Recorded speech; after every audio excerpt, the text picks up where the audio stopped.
Welcome everyone to Comics from the Multiverse, episode 430. I am Peter, and joining me, as always, is Matt. Hey, spirits, what's good? This is a DC Comics podcast. We get together, we talk about the show, and that's a good point. I never even thought about that. This is the last episode before Halloween, so I guess happy spooky episode, everyone. Yeah. Welcome. Yeah, so we're gonna scare everybody by talking about 15,000 books because DC has a problem. I mean, it's not that many. And to be fair, it's a little bit worse because of the 2 digital delays from last week. No delays this week, though, just to make sure that we had tons to talk about. Because 1 or 2 being delayed to week 5 next week wouldn't have been terrible. I'll just put that out there. Yeah. But anyway, coming up on today's show, we have Absolute Wonder Woman issue 1, Detective Comics 1090, start of a new run, Superman 19, not a new run, but a new arc, Action Comics 1071 and 1072, so you're getting, that'll just be one conversation rather than try to split between them. But we got Nightwing 119, new run starting with that one, Zatanna, Bring Down the House issue 5, the final issue of that, Dark Knights of Steel All Winter issue 4, Power Girl issue 14, Green Lantern Dark issue 1, a new, I was going to say Black Label, but it's actually labeled as an Elseworlds book. Yes. I think that's kind of where those are designated now. If it's an alternate reality, I think. If it's more of an upfront story, I think it's going to be Black Label. Well, no, I mean, the Werewolf Batman book was Black Label, so clearly they're still using both terms. They're not designating it as an Elseworld, though. You know what I mean? But it still kind of is. That's not in continuity. No, but it doesn't have to be continuity to be an Elseworld. You know what I mean? Like the Gotham by Gaslight. That's an Elseworld. That's not a Black Label. Yeah, right? I would say all the Black Label books are also Elseworld books, though. Not officially. I'm not saying they're branding them that way, but I would say spiritually they're all Elseworlds. But I understand where the branding split's coming now. You know, they could pick a lane, basically, is what I'm saying.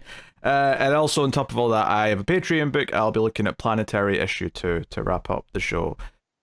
So yes, heavy week of books. No solicits, we did that last week, but there is still some leftover news from New York Comic Con to mull over as well once we get to that. But before we get into everything, Matt, how was your week? Very long, very chaotic. Friday is Nevada Day here, so we got a day off. So I was able to just sit back and relax. And I watched the new M. Night movie Trap. Oh, no spoilies? I've not watched it yet.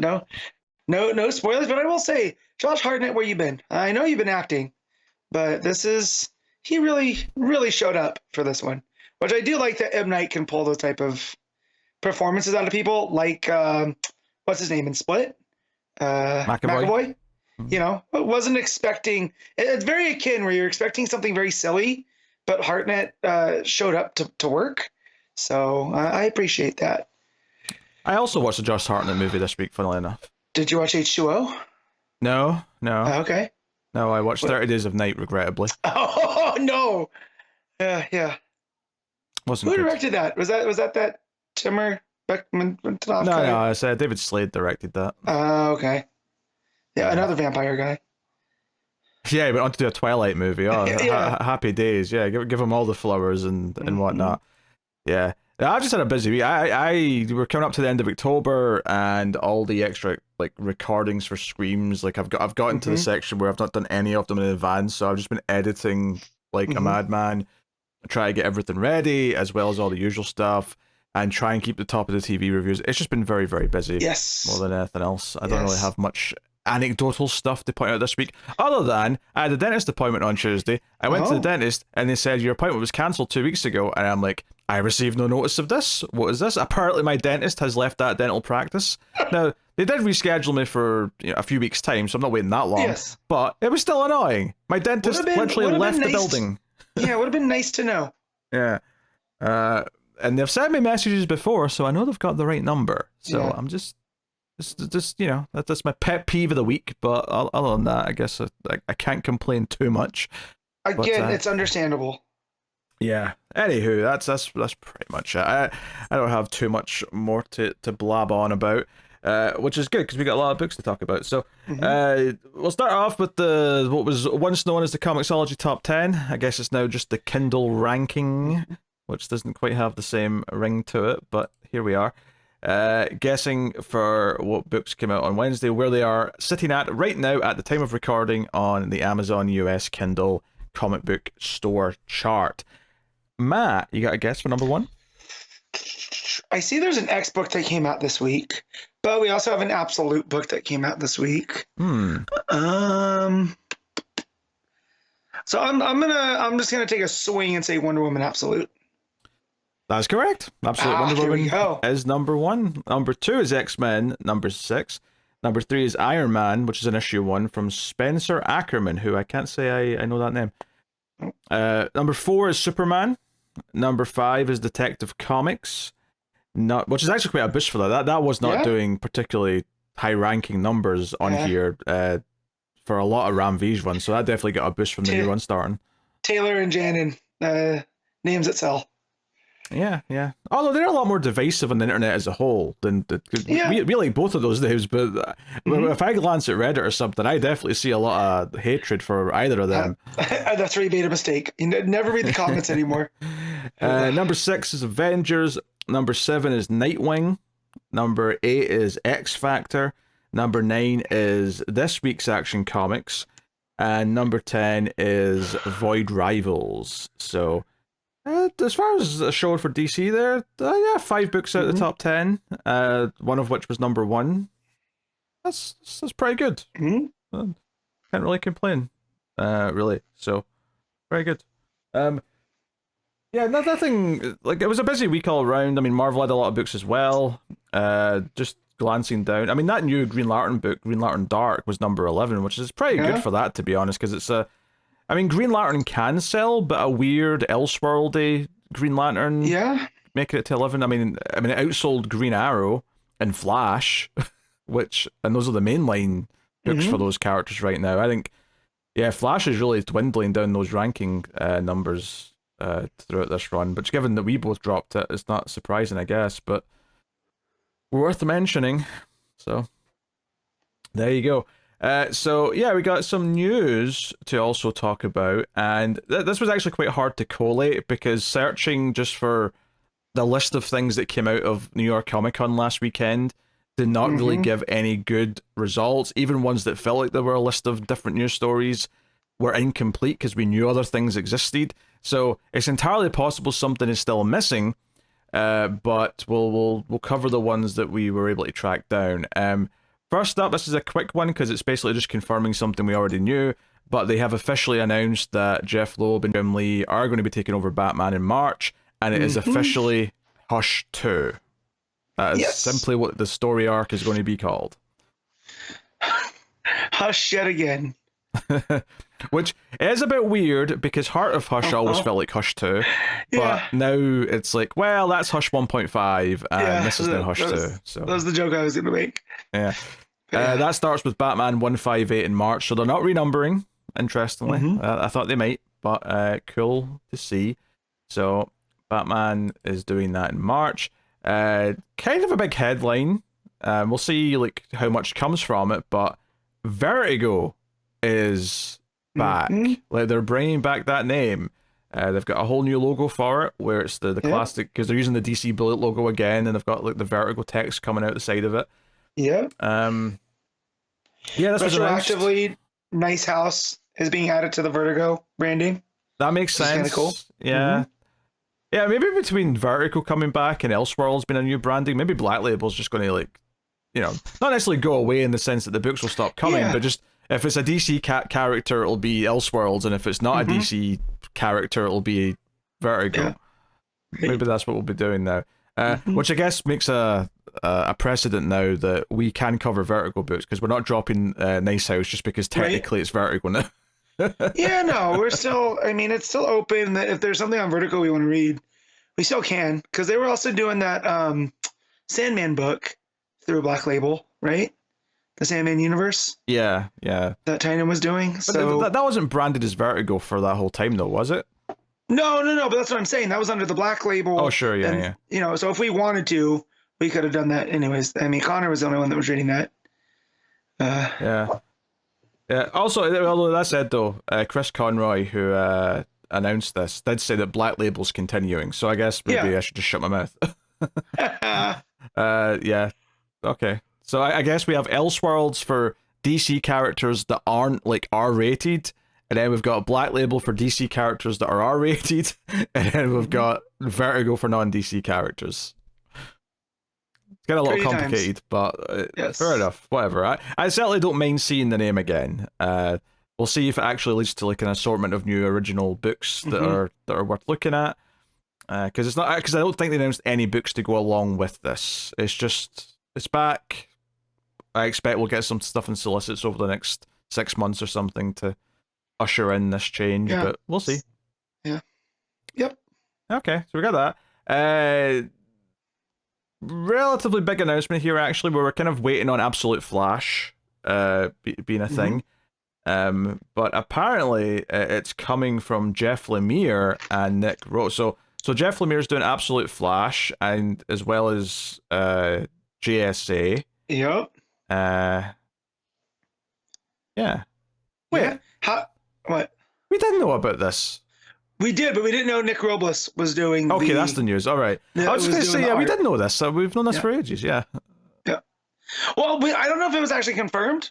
Right? Okay. Was it confirmed? But I don't know. It was hinted at with. It came out in the batch with Green Lantern. I remember that much. Yeah. Because like, the original news about this is like dated 3 months ago. So yeah. But yeah, fair enough. I mean, good to know all the same. Apparently, it's gonna follow a teenage Wally West, which that's cool. Oh, okay, that's nice. I'm here for that. Yeah, and then a couple of things I just found sprinkled that came from the panel that revealed the Hush 2 and the Vertigo stuff. Like a couple of other little things here. There's going to be a mini-series because of the success of the Peacemaker TV show. There's going to be a 5-issue comic book series featuring Vigilante by creators Tim Seeley and Mitch Gerrits. So, interesting combo. It's going to be paired with a story, an Eagly story by creators Rex Ogle and Matteo Lolly, with James Gunn as a story consultant. So, there's a mini-series coming with Vigilante next year. Yeah, which the 4 or 5 episodes I watched of Peacemaker, Vigilante did stand out. So that's cool. Yeah, and then the other sort of little thing that came out here was that there's going to be a sequel to Godzilla vs. Kong vs. Justice League. Let's go. The resurrection of Guy Gardner. Yeah. The creators were at the con and revealed plans that in June of next year there's going to be a sequel series. So we got to think Ghidorah, right? Justice League versus King Ghidorah, Monster Zero. It depends if they license, because Toho license out all those extra monsters individually. So are they going to pay for the rights to use them in a comic book? That's kind of up to. Because they did Mecha Godzilla. They did a bunch of the MonsterVerse creatures, right? But the MonsterVerse creatures aren't Toho. No. Yeah. No, I know that. That's what I'm saying. So unless they're just going to create an all new kaiju, menace or something for them to fight. Yeah. Don't get me wrong, I hope they bring like Ghidorah or something like that from Toho's library of monsters, but I wouldn't get my hopes up quite yet. Wait, hold on. Wait. My eyes are scanning the article here, which I clearly didn't read in advance.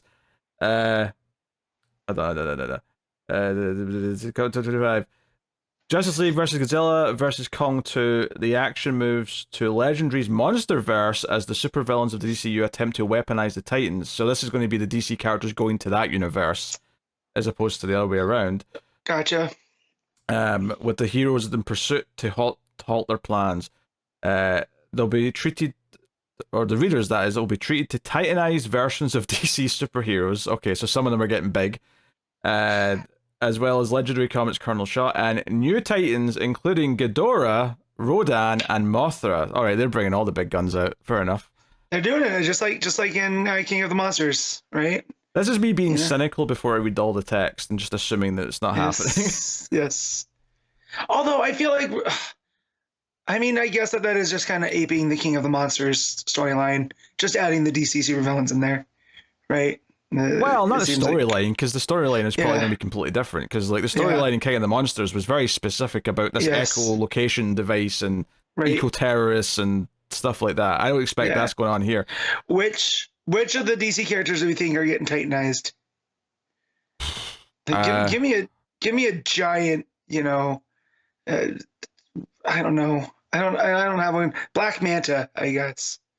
He's got a big wonky head. I don't know. I like the idea of Bane taking an injection of venom, but whatever causes the titanization happens at the same time, and he thinks, "Oh, this venom's got a kick to it. I'm Super Venom. I'm much bigger than normal here. What's going on?" Mega Venom. That'd be great. I like that. I don't know what happens if Giganta gets titanized since she's already pretty big. That big, yeah. I know. Man. Yeah, I completely these two miniseries announcements I completely missed. Like I didn't see them anywhere until I went hunting for news stories. So yeah, I didn't hear about the Godzilla one either. So I just hope we get more Kong Green Lantern. That'd be dope. Yeah, mate. Maybe they'll feel like they've done it already, so they'll do something else. Like maybe they'll do Speedster Kong or something. I don't know. Don't get me going. That's like an inverted Gorilla Grodd. I mean, clearly it did well enough that they want to do a sequel. So, and it's the same creative team, so Buccellado's doing the writing. Yep. He seemed to have a lot of fun with it, So that's cool. Yeah, it was Robert Napton from Legendary Comics that was also there to announce this stuff. Oh, cool. So, okay, there you go. And that's all the news I found. There might have been some other snippets. Because I swear last Saturday after we recorded, I saw someone post something, and I don't remember it being one of these things, and I'm annoyed that I can't remember about what it was. Yeah. Maybe it was one of these things, and I've just forgotten it so much that it's not clicking. But I remember seeing the Hush 2 stuff after we were done, so maybe it was that. Yeah. But again, we'd already kind of talked about that from some leaks and whatnot. So yeah, well, it's always a problem whenever there's a convention going on, because we always record on the Saturday when announcements are ongoing, possibly being made. So it is what it is. All right, well there you go. That's the assortment of news for next year mostly. So all right, let's get into the books then. We got a lot to talk about. Yes. Absolute Wonder Woman issue 1, Kelly Thompson writing with Hayden Sherman on the art. So this is our second Absolute book of the bunch. One I was looking forward to based on Kelly Thompson's name being attached. I didn't really know what to expect from Sherman per se. Which I guess on that, first of all, what I'd say about Sherman is that I think the art is typically fantastic. I don't necessarily...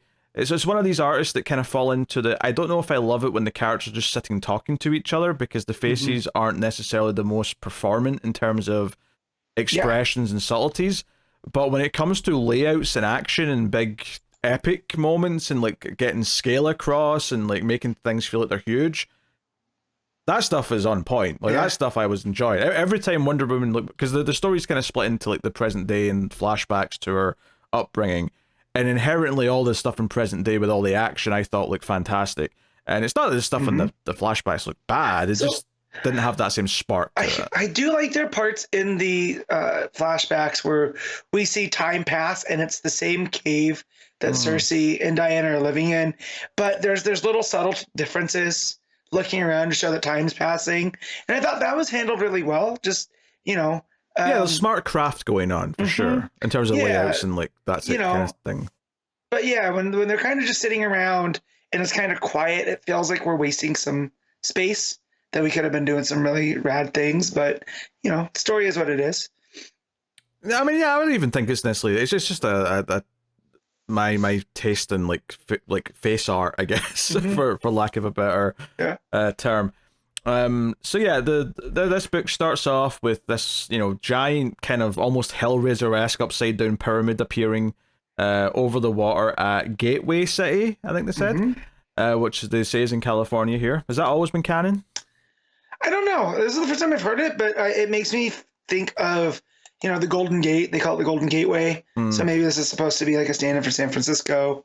I'm going to look right now while you're talking if Gateway City is... Yeah, because it feels familiar, but I don't know. I feel like 90% of the fake cities in DC lore are all East Coast or close to the East Coast, so it's nice for one or two to mention West Coast occasionally. Well, and like, because off the top of my head, the ones that are on the West Coast are like Coast City, Starling City, or Star City, depending what we're calling it, because it's outside of Seattle, and that's kind of it. I think I'm drawing a blank. Is it Las Palmas for Blue Beetle? I feel that's on the West Coast, but yeah, there's not too many of those, Metropolis, Gothams, on the West Coast of the United States. And yeah, because even like Central City and Keystone are meant to be, Yeah, they're definitely Midwest, and you could say they're the Twin Cities, or they're like Kansas City, Kansas, and Kansas City, Missouri, right? They're across the state line from each other. They're part of one big.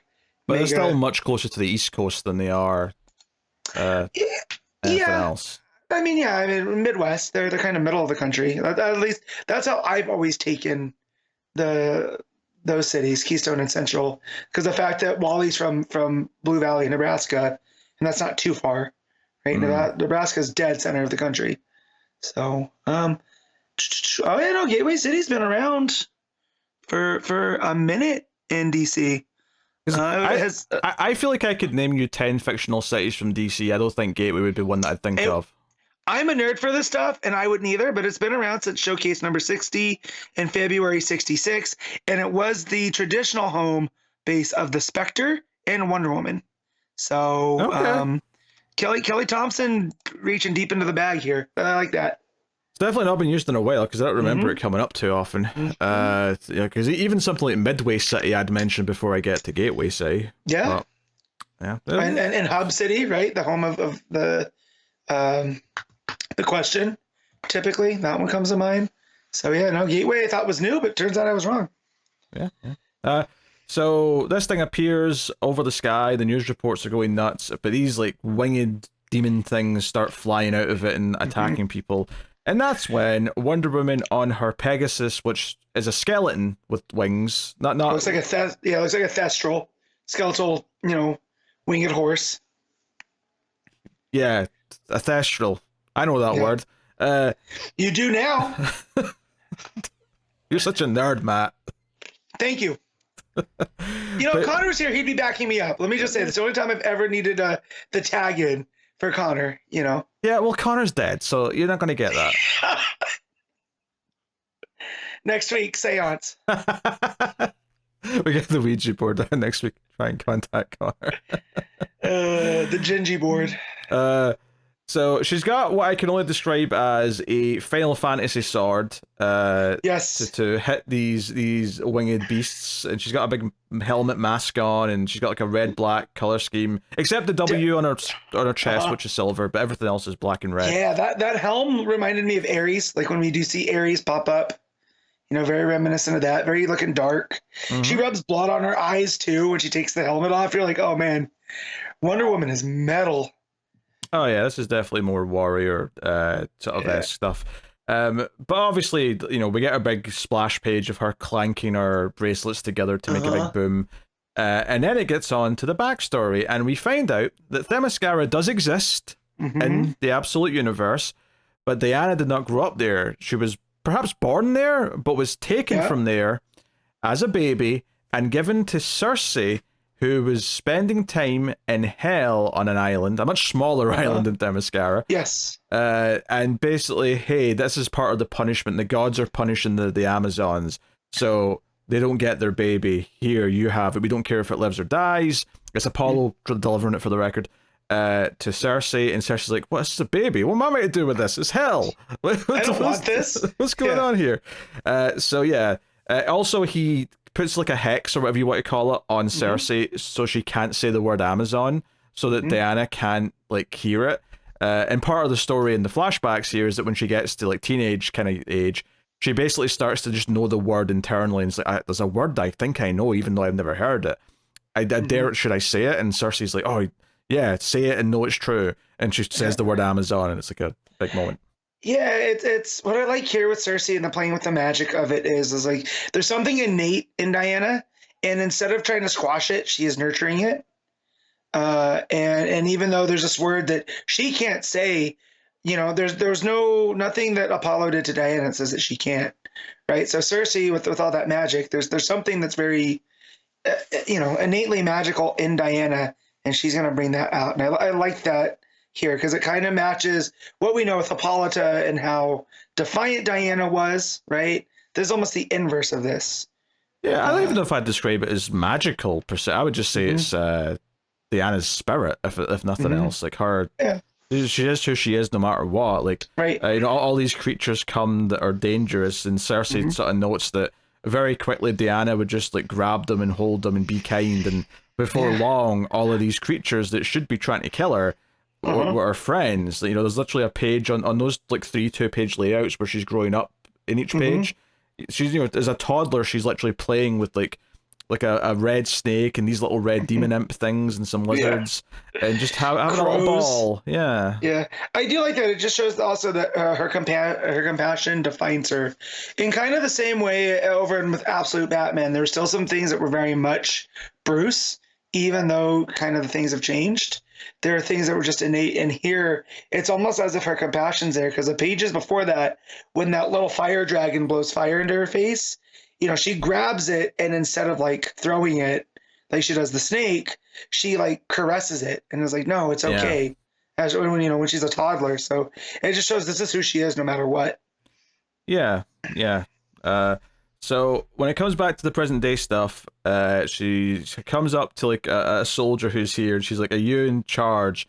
And he just kind of goes, and she's like, "That would be a no. Where's your superior?" And she tries to go talk to them, but as she's doing so, the big monster shows up. A big red demon comes out of the ocean and is ready to fight. So we get this page. It's very reminiscent to me of like one of the shots, or maybe even the poster from the movie I Kill Giants, where she's in the foreground with her big sword and this big like demon's like standing in front of her. Yeah. So yeah, you get some more big action stuff. Her sort of like spinning around her sword to sort of block a big attack, and the Pegasus gets involved and starts like flying around and try to hit it in the eyes.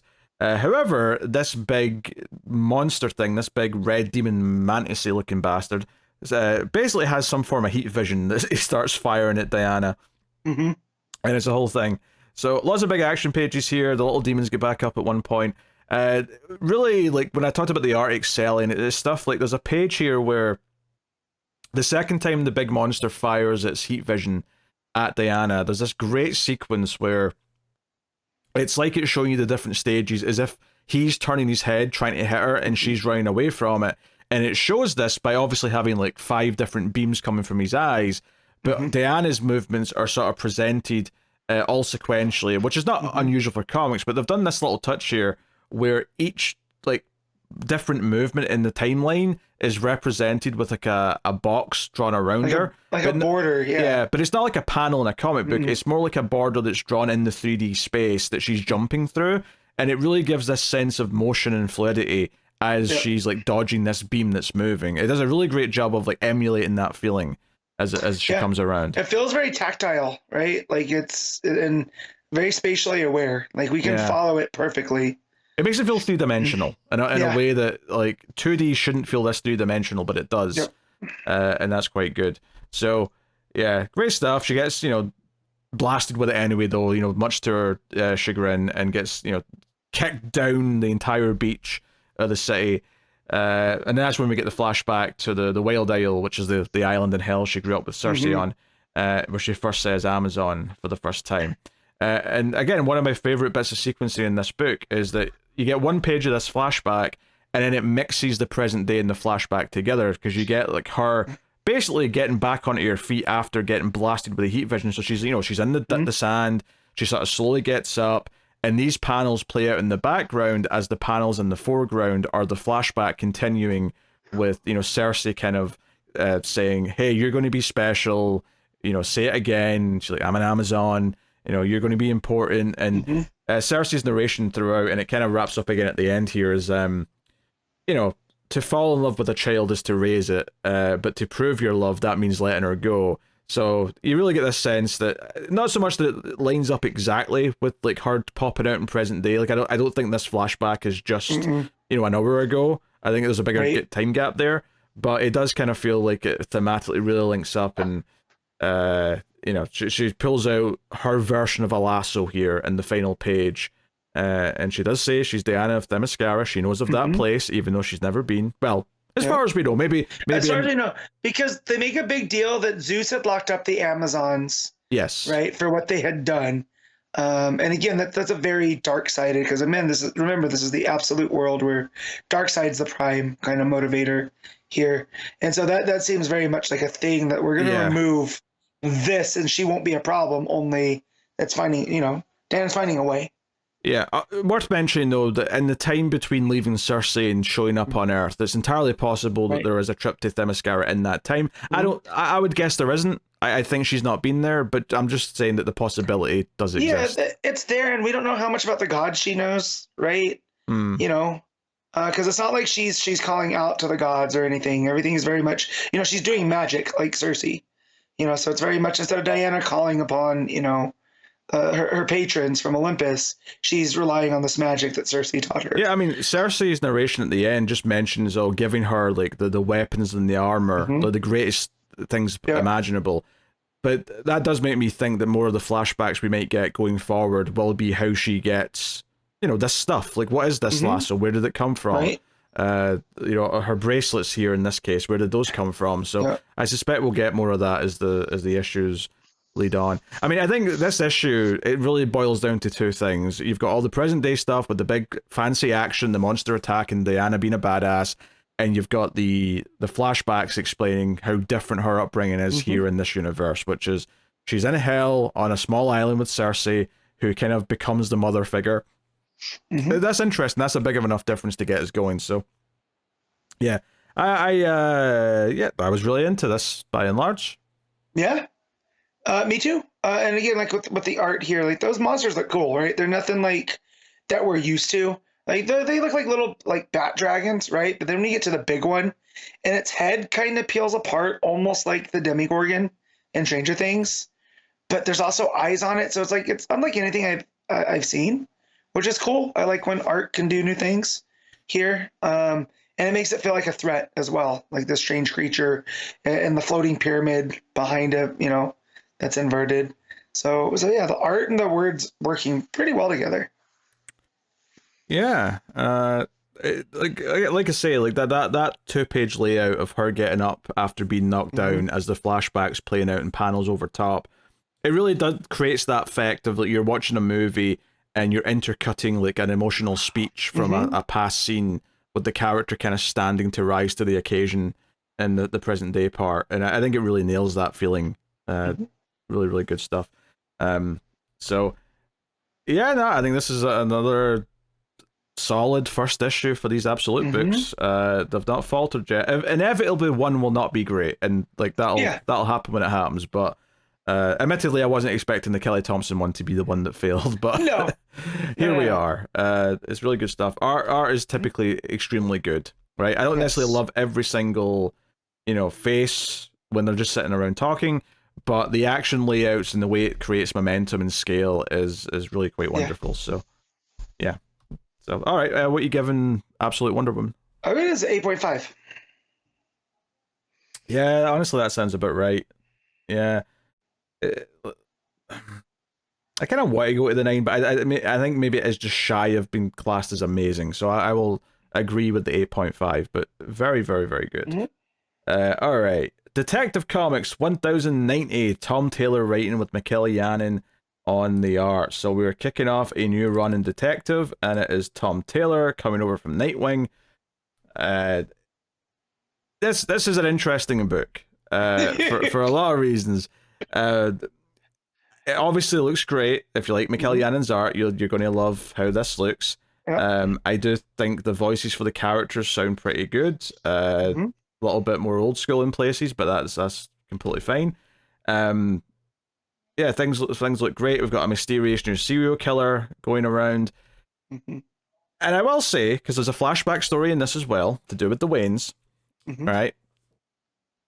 I think what's in this flashback story is very good. With the one possible exception being what might come from where it could be going. That's the one problem, is that Taylor is making me nervous because he might do something that I really don't like depending on where this goes, and that's the issue. That's the rub here with this. I love the title. It's called Mercy of the Father, right? And so I love what that flashback is getting at with Thomas Wayne, and the fact that he's a doctor and he swore the Hippocratic oath of above all do no harm. But what do you do when there's a person that came in and you can tell they were being abusive to another person, but you have to save them, right? And that kind of also goes on to Bruce's ethics, where you have the Joker, who's this really terrible guy, but Bruce, above all, is going to do no harm. He's not going to kill the Joker, right? He's going to try to get him into Arkham or wherever where he won't be a problem anymore. So I do like the thematic ties here, and it shows Thomas, because we spent a lot of time with Thomas in these flashbacks. Oh yeah. He's the main character of this flashback story. They're really laying that on. Yeah, and you could tell that for as much as we always say that Alfred is Bruce's de facto dad because he's the one who raised him, there's a lot of Bruce still, or a lot of Thomas in Bruce. So I do like that Tom Taylor's going out and trying to make like an actual character, that he's not just this shadow of a character that Bruce always puts up, my father, the doctor. So I appreciate that. But I agree that there's some tropes here at play that he's making me very nervous after one issue. Yeah, so the gist of the flashback story is that there's this horrible car accident. Thomas has been, at the hospital. He doesn't go home, doesn't get much sleep. That's just how he is. Mm-hmm. And there's this car accident where the girl involved in the car accident, the young woman, is fine, but a bit bruised up, but nothing too bad, and she's pregnant. But the boyfriend in the car accident is really badly beat up, and he probably would die if he didn't get surgery immediately. And the older doctor here, who's giving this information to Thomas, takes him to see the girl, the woman first. And Thomas doesn't know why he's been taken to see her when she's not the one who needs immediate attention. And it's because the old doctor's pointing out that this girl has bruises and injuries that are got nothing to do with a car crash. This is clearly an abusive relationship, and that maybe it wouldn't be so bad if he just didn't get treatment in time. And Thomas scowls in a very Bruce Wayne-like way, he's like, no, I am here, prep for surgery, I'm going to do this. And it's not that he's going to hang her out to dry. In fact, by the end of the flashback story, because after he saves the boyfriend, when we come back to this flashback, actually, it's not even after we come back to it, it just continues from here. The girl, she's had the baby at this point, right? That's how close this was. I mean, they may have even said they were on their way to the hospital in the car when they had the crash. She basically, says, you saved him. He'd be gone if it wasn't for you. And Thomas doesn't he doesn't ask, try and push anything onto her. He just kind of says, look, my wife helps run youth shelters and can probably help set you up with protection and getting away from him. You don't have to be around him. I think Thomas still has an idea of what's right and wrong here and will still help her out, but he just can't just let someone die. It really, to that harsh core of I just simply will not cross that line. Yeah, and too, because the girl's well, the baby's got to go. And they're like, well, yeah, we could put the child in an orphanage, or we can help both of you. And that's right. Yeah, the mum's ready to sacrifice herself and say, just get the child away and put her into adoption. And she can never know her father. And it's Thomas that says, or maybe it's Martha that says, no, hey, we can protect both of you. You can go with the child, right? Yes. You don't have to abandon them. Yes, and so again, it shows that the care that the Waynes had for their community, right? Where they're not going to just leave this poor girl out to dry; they're going to try to help, So Thomas did save this life, but she's not going to be tied to him if she doesn't want to be. Which again, I like that. Yeah. And the thing with this whole serial killer, because I mean, the start of the story is 3 weeks from now, and they've got someone held captive. And we see this big sort of claw-like thing and red eyes, and we don't get too much context. Because when we do come back to the present-day stuff, it's not back to that part of the timeline. It's set further, because I'll call that the future, that opening part, and then the present day is something we don't actually get to until after this extended flashback with the Waynes, which also includes Bruce hearing Martha and Thomas debating what he did and why he saved, this criminal, this abusive man, and Thomas hears some of it. We get a little bit of Alfred here as well, and even Martha being like, "It's all right, Alfred. We know you're an early person. Go to bed. We'll take care of him." All joke, but again, it really sets up the mantra that Thomas passed down to Bruce, where if you can save one, you can't. decide the type of life they're going to live and place value on it. Right. You have to save them no matter what.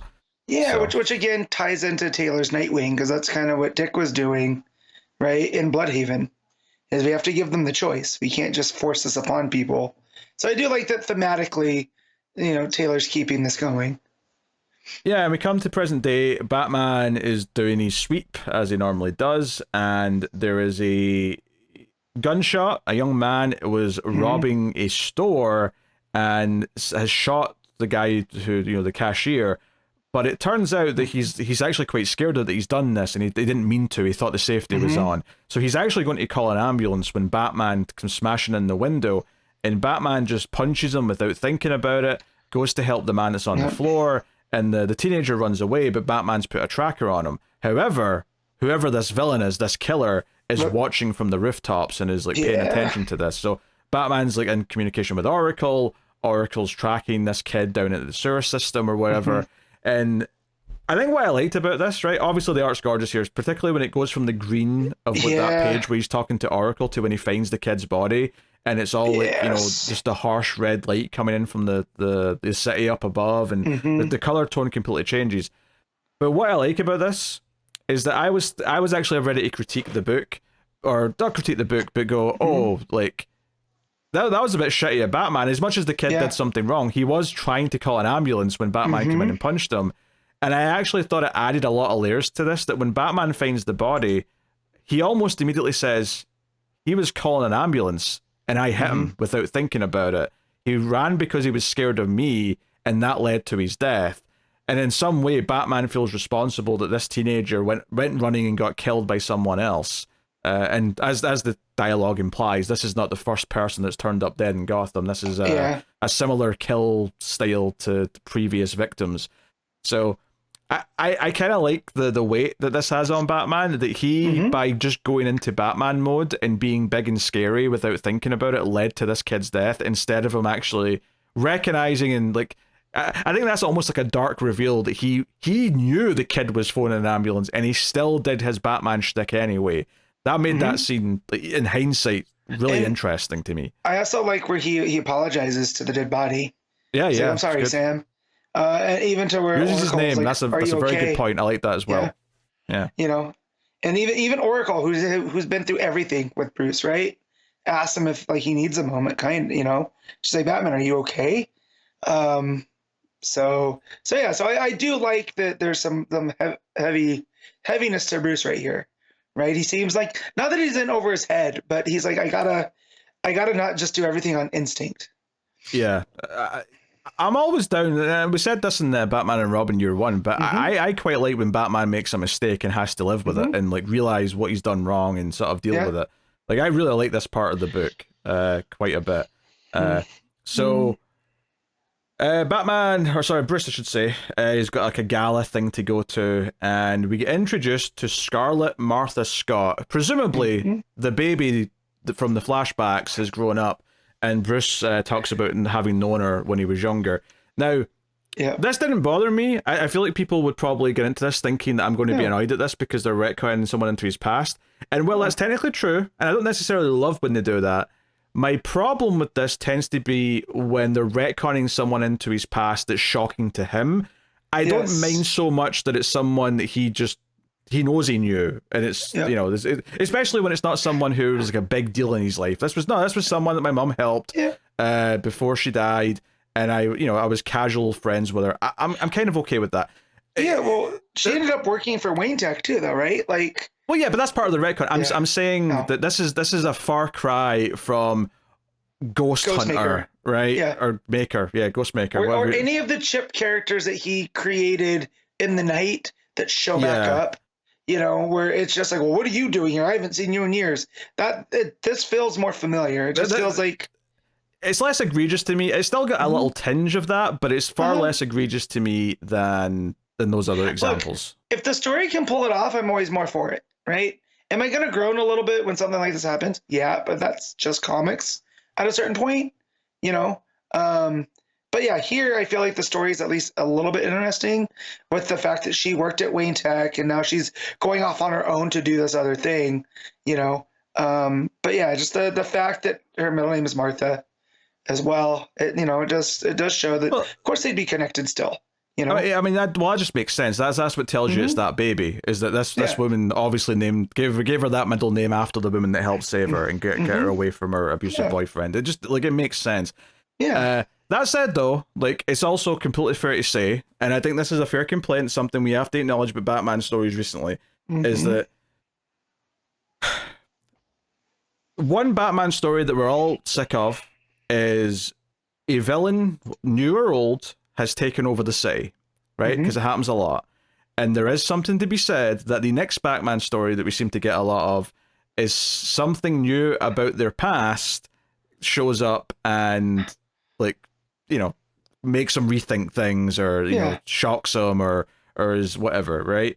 And this obviously is definitely going down the path of something from Bruce Wayne's past or his parents' past is going to be, this killer, whoever they turn out to be, it's either this girl, this woman, right? It's either going to be her or... It's somebody familiar enough to know that he's Batman. Because at the beginning, when there's the body, he addresses, or whatever the clock person is, addresses Bruce. Whatever pronoun they use, I'm fairly certain it's not it. Yeah, you know what I mean. I know what you mean. I don't know, because there could be a creature aspect to it. It seems like a shadowy... sure. It could be unhuman. Right? Yes, all right. Right. It feels like... It was a weird correction. I was like, her or it. I feel like her or him would have been a better sense. Yeah, but again, whatever. I don't know if it's not this dark because I feel like there's shadowy qualities because the fact that it could get into the sewer and kill without leaving traces, for Batman, unless it was counting on guilt or whatever, which I don't think it was. I mean, anyways, that could just also be someone who's equally as good as Batman, though. Right, of course. But so, just my point is, it's addressing Bruce in the familiar. Like it says, I'm giving you what you want, Bruce. Not Batman, not anything. No, that's a good point. It's a good point. I'd forgotten they called him by name in the opening scene. That's a good point. So again, the out of the past thing. Again, am I going to groan? Yes. Can we pull it off? This is just issue 1 out of the story. So let's see where it goes. So I'm being cautiously optimistic. It's like we already said. Like we already appreciate the thematic ties and learning more about how Thomas Wayne kind of operated. Like I like most of the flashback story, which helps a ton here.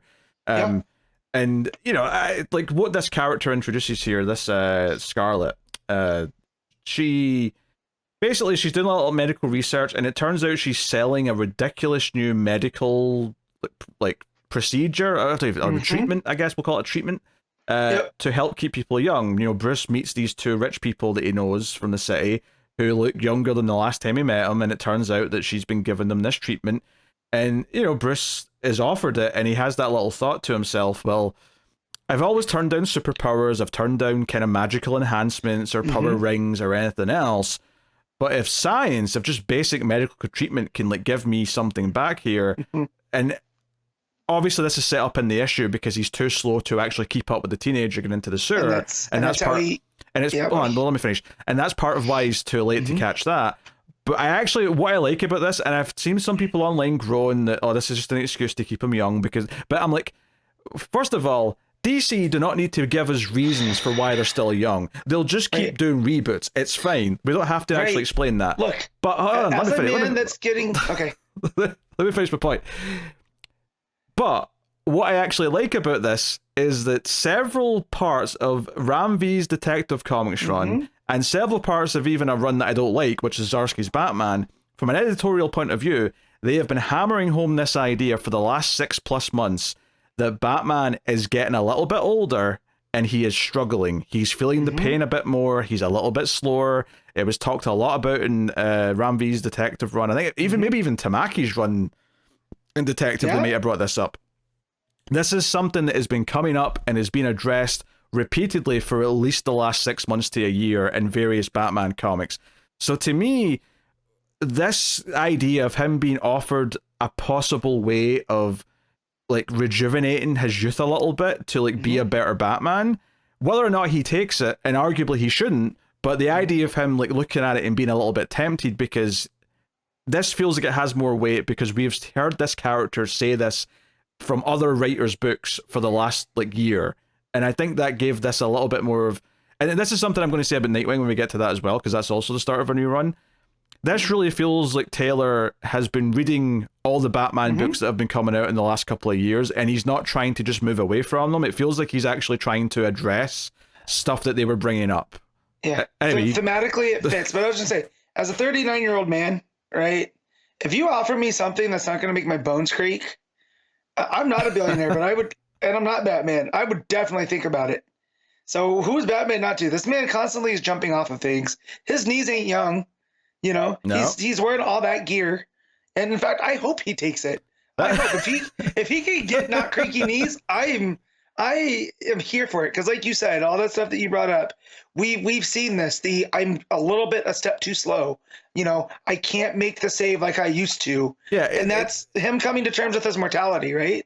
And don't get me wrong, it would have worked if he had just said that once earlier this issue. If Taylor had set it up and then had this payoff, and obviously it was brought up to remind us because he has the whole moment. In case you've not read any of those other books, you've not read the previous run, it's there for you. He gets too slow to save this teenager, and he brings up being slower. Oracle even points out, yeah, you're older, and by the way, you're wearing 30 pounds of Kevlar. Yeah. Like, you know, you are slower than a young man. You just are at this point. That's just that's just life. Like, so it would be fine if it was just that, but because it has been there, if you're someone who's been, you know, into the comics and you've been reading the various runs and you keep up to date with the DC universe, or even just the Batman corner of it in this case, you don't obviously need the whole thing. This feels like it's paying off stuff that he's been thinking about for a while, the character. Yeah. So that moment when he holds up the little vial and he's like, who could I be? You know exactly what he's thinking. If you've been reading Detective and Batman for the last year, you know exactly what he's thinking when he's looking at this. So to me, this works quite well, actually, because it got me not excited because I want him or not want him to take it. I'm conflicted, to be honest. But it made me excited because I instantly knew it was going on in his head, and it felt like it was actually addressing stuff that's been going on in the books. And because so often the problem when a new writer takes on a book, even when it's a great run, is that they have no interest in continuing things that were in the last run or side characters that were being used in the last run. It's like a fresh slate almost. And I think this feels like it's Taylor actually acknowledging everything that's been going on recently in the various books. And I actually really appreciate that. It actually feels that there's continuity here, as opposed to, yeah, technically all those things just happened, but we're never going to talk about them or address them. This actually felt enhanced by the fact that if you've read those previous books and runs. Yeah. Well, he even talks about this is not technological. This is not him cheating, if you will. You know, and that's the other thing too, is that he doesn't want to take it too far. But this is like, oh, I can get a little stem cell therapy. And again, my knees aren't going to be crackling like bubble wrap when I get up off the couch. Then let's do it, purple hair lady. Yeah. Well, it's technology in medical sense, but it's not like cybernetics, I think is the point. Right. It's not like implants and like I'm going to give myself a metal skeleton and shit like that. Because he says here, technological augmentation and all manners of transhumanism, potions and magics, alien rings fueled by willpower. So that's all stuff that he's turned down because he feels like that would not make him. I love the idea that a Green Lantern ring floated over to him once and he just sort of stared at it like... Here's the thing with Batman. He has so much will and stubbornness that he outwilled the ring, and it was like, nah, we don't want that. Yeah, I feel like Batman with a willpower ring would be like he has too much will. That's a good way of putting that. Yeah, he'd be a problem. Like, you know. But yes. Very potentially, yes. So yeah, so maybe like this is the thing. Even if I have a minor like, oh, this is someone Bruce always knew, and I always dislike when they retcon someone. And again, I don't think it's egregious as someone like Ghost Hunter or Ghostmaker because of how like important they are in their backstory. Still a little growing inducing, but because of the thing that she introduces to him pays off and all of this stuff that's been going through Bruce's head for these previous runs, I found this quite a satisfying tease as opposed to just, oh, here's a quick way to make Batman a bit younger again. I didn't take it that cynically. Now, when we go back to the flashback here at the end and we get our little reveal at the thing. So the mother of the child and the child have already left. Martha's helping her. The man, whoever the abusive boyfriend is, wakes up and he's like struggling with security. He's yelling, "Where is she? Who put me in this bed?" And he's angry. He's clearly, he sounds like a guy he beats up his wife. Let's be honest. That's exactly what he sounds like. And obviously, as we're getting to the last page, I know comic books. I'm like, okay, we're about to reveal who this man is, and it's going to be someone that's relevant, right? We're going to know the name, or we're going to recognize his face, whatever it is. We're about to find out. And on the final page, they're like, hey, we can't keep him here. And Thomas's last line of the book is, we can discharge Joe Chill. Okay. Okay. Buckle in, everyone. Buckle in, because I don't even know where I'm going with this. Look, I will just say this up front. If Joe Chill's murder of the Waynes is not random, if it's made to be not random because it's revenge or something like that because of what the Waynes have done for his missus, it will piss me off. The Joe Chill murder of the Waynes should be random. Mm-hmm. And it still could be. A big part of me does think Taylor's playing with expectations here, and he knows what he's going to do, and he's not actually going to do the shitty thing. But he's sure is teasing at that son of a bitch. It makes Gotham feel so small, right? Mm-hmm. And however, Batman's dad was the leading doctor in Gotham. Like, that has been well known in Gotham history. So there's a chance that, of course, any number of people in Gotham that were born before Bruce were seen by Thomas Wayne at Gotham General, right? However, I like you. I am hoping Taylor's playing with expectations. And he's playing with fire is what he's playing with. He is. And he's getting real close. Because, again, I kind of had the feeling that this might be Joe Chill, just with the way that they were talking about him. But I do think that there's a way that they can do it to where time goes by, right? And while it's still random, the reason he decides to pull the trigger is maybe because he knows this is the doctor that did that, right? But it's not like he's out there hunting him. He's not out there going, I'm going to kill Thomas Wayne. It's a happenstance that they run into each other. Yeah, or if not that, I mean, I don't even know if I love that per se, but I could see it being like just a chain of events where this leads to him being like homeless or down in his luck or like going down like a rabbit hole that leads to that night in the alleyway where he just happens to be mugging them.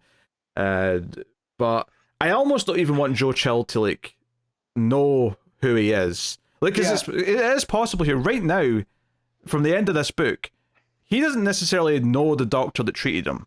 Right. And it could stay that way. It could just be nothing else.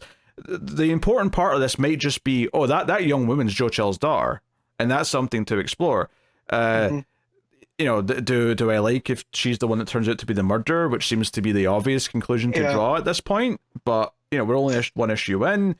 I mean, also that body that's laying before Bruce at the beginning is like, I'm giving you what you want. That ends up being Joe Chill. I'm gonna be real mad too. You know, I don't think that'll piss me. I don't think that'll bother me as long as that's something that a villain has done. That won't bother me. I don't think, like, because Batman's reaction to that is what matters. I don't think it matters if another villain kills Joe Chill. Haven't we seen this before though? Where they go, this is all that you want. Like, just do what you needs to be done. You know, and Bruce is always like, no, we can't, because all life is sacred. That type of stuff. Like, I feel like I've read this before a couple times. I mean, that general sentiment, yeah, but that's not what we're talking about. We're talking about someone kidnapping and murdering Joe Chill for Bruce Wayne. I don't think that I've seen that before. I'm trying to think back now, because I feel like I have. I just can't recall where it is. Oh yeah, I'm not saying it's never happened, but like, I certainly don't remember it, and if it has, it's been a long ass time. So that part doesn't bother me. Like, someone presenting Batman with Joe Chill as a gift in a demented way doesn't bug me at all. All that is going to piss me off here is if the Joe Chill murder of the Waynes is anything but a complete random accident. Right? Yeah. Not the pulling of the trigger. I mean, he doesn't accidentally shoot them, but you know what I mean? Like, it's accidental that he meets them, and it's them in that alleyway, that it's him in that alleyway. That has to be, you know, somewhat random. If the thing they're going to add here is that it's a random encounter, but in the moment of seeing them, he recognizes it as the doctor who, like, let his wife go away, and he, like, that's why he decides to pull the trigger in the moment. I won't love that, but... And so, but it almost with Thomas thing, it's like no good deed goes unpunished, right? Because he let this man live, it ends up being something that, you know, causes his end, right? I mean, I suppose you could thematically link that to the idea of like every time the Joker does something bad to a Robin, you know, is it Bruce's fault because he didn't, you know, just end Joker at some point? Does it raise that question thematically? Like there could be some grand thematic thing Tom Taylor's trying to get at here with like comparing, like in some way it being Thomas's fault that Joe Chill's even out there to you know, I mean that's already there technically. Like if Thomas Wayne had just let Joe Chill die on the operating table, then the Waynes would never have been killed. Like he would, you know, like that he almost set himself up for his own demise with that decision, even though it was a noble ethical decision that he made. It did lead to his own death in some small way. I just hope that that's the only way it led to his death. I don't want bigger reasons. I don't want a hit on the Waynes. I don't want him looking for revenge on the Waynes. No. I want down on his luck dude happens to run across this rich family in Crime Alley, pulls the trigger, the pearls drop, which don't give me the pearls again, please. I don't want to watch the Waynes die in Crime Alley. Oh, we're going to see Tom Taylor, please. We're going to see it, but I'll say this. In the context of we're building up to it, because we've got a whole story to tell before we get there, you can't avoid not showing the pearls falling at the end of it. Like, it's going to happen at the end of this arc or the end of the run. It's going to happen. I will delude myself into, you know what, Janin probably draws the prettiest pearls. so you know. Yeah, I think all these flashbacks will be prepping you over a long time that it's eventually coming. It's not going to be a random suddenly pearls, okay? Which is what they normally do. Right. You know, but I will say that I do love Tom Taylor giving us this side of Thomas Wayne. And hopefully we get Martha too. We'll get to see some of her good deeds as well in some of these other flashbacks. You know, because we've already read stories about, you know, how he treats Alfred with Bruce. You know, so the fact that he's taking on all of Bruce's, you know, paternal figures, I do like, because it's kind of forming Bruce into who he is. And it kind of has that nature versus nurture aspect as well. So, but again, I trust Tom Taylor enough, and over the years, that but I'm still cautious going forward. I mean, you know? I do, but this is definitely the most worrying thing. Like, and the funny thing is I actually think the issue is really well put together. I love the serial killer stuff. I love Batman making the mistake and feeling guilty about the teenager's death. Yeah. Him being faced with this question of possibly being able to like give himself some youth back and whether or not he actually wants to take that. Mainly because it plays into, like I said, all this stuff that's already happened in other runs up until now, recently. And I actually really like, the story of Thomas and Martha in the flashbacks. I think all of it's great. It's just that this ending and the reveal of who it is the one thing that makes me go, oh, you might do something I hate down the line here because of this. And it just kind of depends where it goes. And maybe teasing that is part of his tactics, but it's a risky game, and you know, I'll we'll see. We'll see. We'll see. That's all I'm saying. I do think this issue is very good. It's actually very good. It's just that one, like, that reveal at the end is it's a grenade that's not went off yet. Yeah, they were waiting. But the finger's in the pin, like, and we don't know if the pin's getting pulled, and that's the scary part. Yes. So I just imagine Tom Taylor going around there holding a grenade, like, I'll do it. And then he starts juggling because he used to be a juggler. You're like, oh, Tom Taylor, stop, circus man. Oh dear. Yeah, because I loved everything else. It really is. It's really solid. I mean, all the things that we kind of complained about, it is still solid. You know, and it's hard to be mad about Jan and Hart. You know, regardless. So the book looks fantastic. Like you said, the colors, like the color palette that goes from the greens and yellows to the reds. And it feels... Yeah. And even just the idea that the flashbacks are very muted in color palette, like all that stuff with Thomas and Martha in the hospital has got like a, sort of creams and light, like oranges and light blues, but when you go to the present day stuff, it's all these strong neon colors and, everything's very stark, and even having like Scarlet with that bright purple hair just to like really give this colorful, bold sort of vision of the present day stuff. It really separates it from the old... It's honestly it's fantastic. It's just there's concerns about what the story's doing, and any other critiques that we've had, it really falls into some of these tropes. With Batman writing is something that even Taylor's not escaping. This is a very well done version of it that I was actually really enjoying. It's just that, I think there's obviously a place to take a step back and say, maybe it is an issue that every single person who writes Batman falls into one or two of the same story traps, where the story's going to revolve around either this or this. It's either the villain taking over the city, or something from the hero's past is going to pop up and like change their reality forever. It's always one or the other. Zdarsky, you're going to do them both every issue. So, yeah. But, obviously, I like the voices for the characters. I get flowed great. Art's fantastic. It's just that, yeah. And it's actually tough to rate this, because I don't know, do I want to deduce that much because of the reveal at the end, when technically it's not done anything wrong yet? Yeah. I don't know. No. It's Matt, what are you rating it? I'm going to do this a straight 8. Okay. I'm going to 8.5. Okay. I was curious to see if you were going to go higher than even that.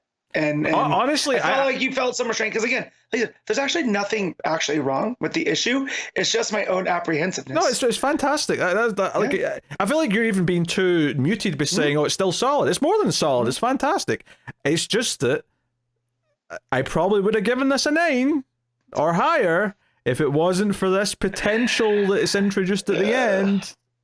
This is going to lead to our first retroactive when it doesn't go the whole way that we thought. And we're going to have to go back on this episode and be like, you know what, Tom Taylor, we're sorry. It was actually a 9. If this story's fantastic and it doesn't fall into the trap that we are worried that it will fall into, then it's actually for the better that it kept us on our toes and made us worry the way it has. It'll actually be a great experience because of that. But we don't know that for sure right now. We have to worry right now, and I don't like to worry. Welcome to being anxious, Pete. This is how my state in life. It's not fun. All right, there you go. That's Detective Comics. That's what a discussion. All right, Superman issue 19, legacy number 862. Joshua Williamson writing with Dan Mora on the art. So Lois has powers. All of a sudden, she is Superwoman, and I guess we'll explain how that happened later, because they don't. Here, like we teased that she's doing, like editor stuff at the Daily Planet. She's talking a million miles a minute, but as soon as we hear something's going on in the city, she actually bumps into Clark in the closet to get changed, which was a funny bit. I admit that was a funny joke. That. Yeah, I thought that was funny. I'll see you again. Yep, you heard the boom. Yep. That's it. Though. Let's go. I will preface this though. Like, Lois doesn't need to be super powered. She doesn't need to be Superwoman, and we've done it before as well. So I will say the premise in general is a little bit like, I mean, it's kind of the same with what we were just saying with Batman in a lot of ways, is that there's like 3 or 4 different types of Superman story that every writer seems to fall into one of the categories, and one of them is someone that doesn't usually have powers gets powers for a story, so we can sort of see how that plays out. But yeah, so yeah, so Dan Mora art. That's the thing. Dan Mora is good, and I mostly enjoyed the story. The problem with Williamson is usually that he buckles after 2 or 3 issues. Not that the starts are bad. No, and that Mora drawing the Death of Superman image. It's never looked better. Oh yeah, we get that. We get that later on. Yeah, we get that and stuff. So I'm just saying. Also, certain characters that pop up look interesting.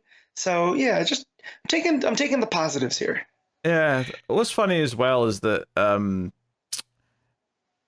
because of the order I read books, like so Time Trapper is here at the start of this issue, and a tease of the future where it's meant to be the end of time and Superman's like, on fire as everything's leaving, blah blah blah, and he's given a whole monologue about, was it worth it, Kal-El, blah blah blah blah, and Time Trapper shows up in another book this week, which we'll get to later. And when I got to it in that book, I went, wait, Time Trapper was in another book this week, and I couldn't remember what it was. I'm like, where was it? What other book was it? But it was Superman. See, I equate Time Trapper with Legion, so it could only be Superman. So I don't know. I don't know how you got confused of where Time Trapper. Do you know what it is? Because I read been. 7 books in a row before I went to sleep last night, and retaining the information was rough. All right. Right. But there's only 3 Superman books, so it had to been one of the 3, or one of the 2, right? I don't necessarily associate Time Trapper with Legion, though, because I haven't read much Legion. Right. So who else would you associate him with? I don't know. I don't associate him with anyone. Okay, I'm just saying. So it could have been any of the books from my perspective. It could have been Blue Beetle for all I knew, except I didn't read a Blue Beetle book. Yeah, you don't read Blue Beetle, just like you don't read Legion. But it could have been a Blue Beetle book. If I'd read one. Anyway, that's not the point. So it's teasing, whatever here, right? So anyway, you get Lois turning into Superwoman. It's a whole big reveal. They both do the shirt opening thing, and they fly off. Big 2-page spread of them in their outfits, taking care of Atomic Skull and his atomic babies. Zoo. Atomic Zoo. Yeah. But yeah. I will say that did annoy me a little bit, is that they show up to Atomic Skull, and I think Superman has a line like, "Hey, I thought you were doing better, Mr. Skull." And he's like, "Yeah, sorry, Superman, but I had to go evil again because of my zoo."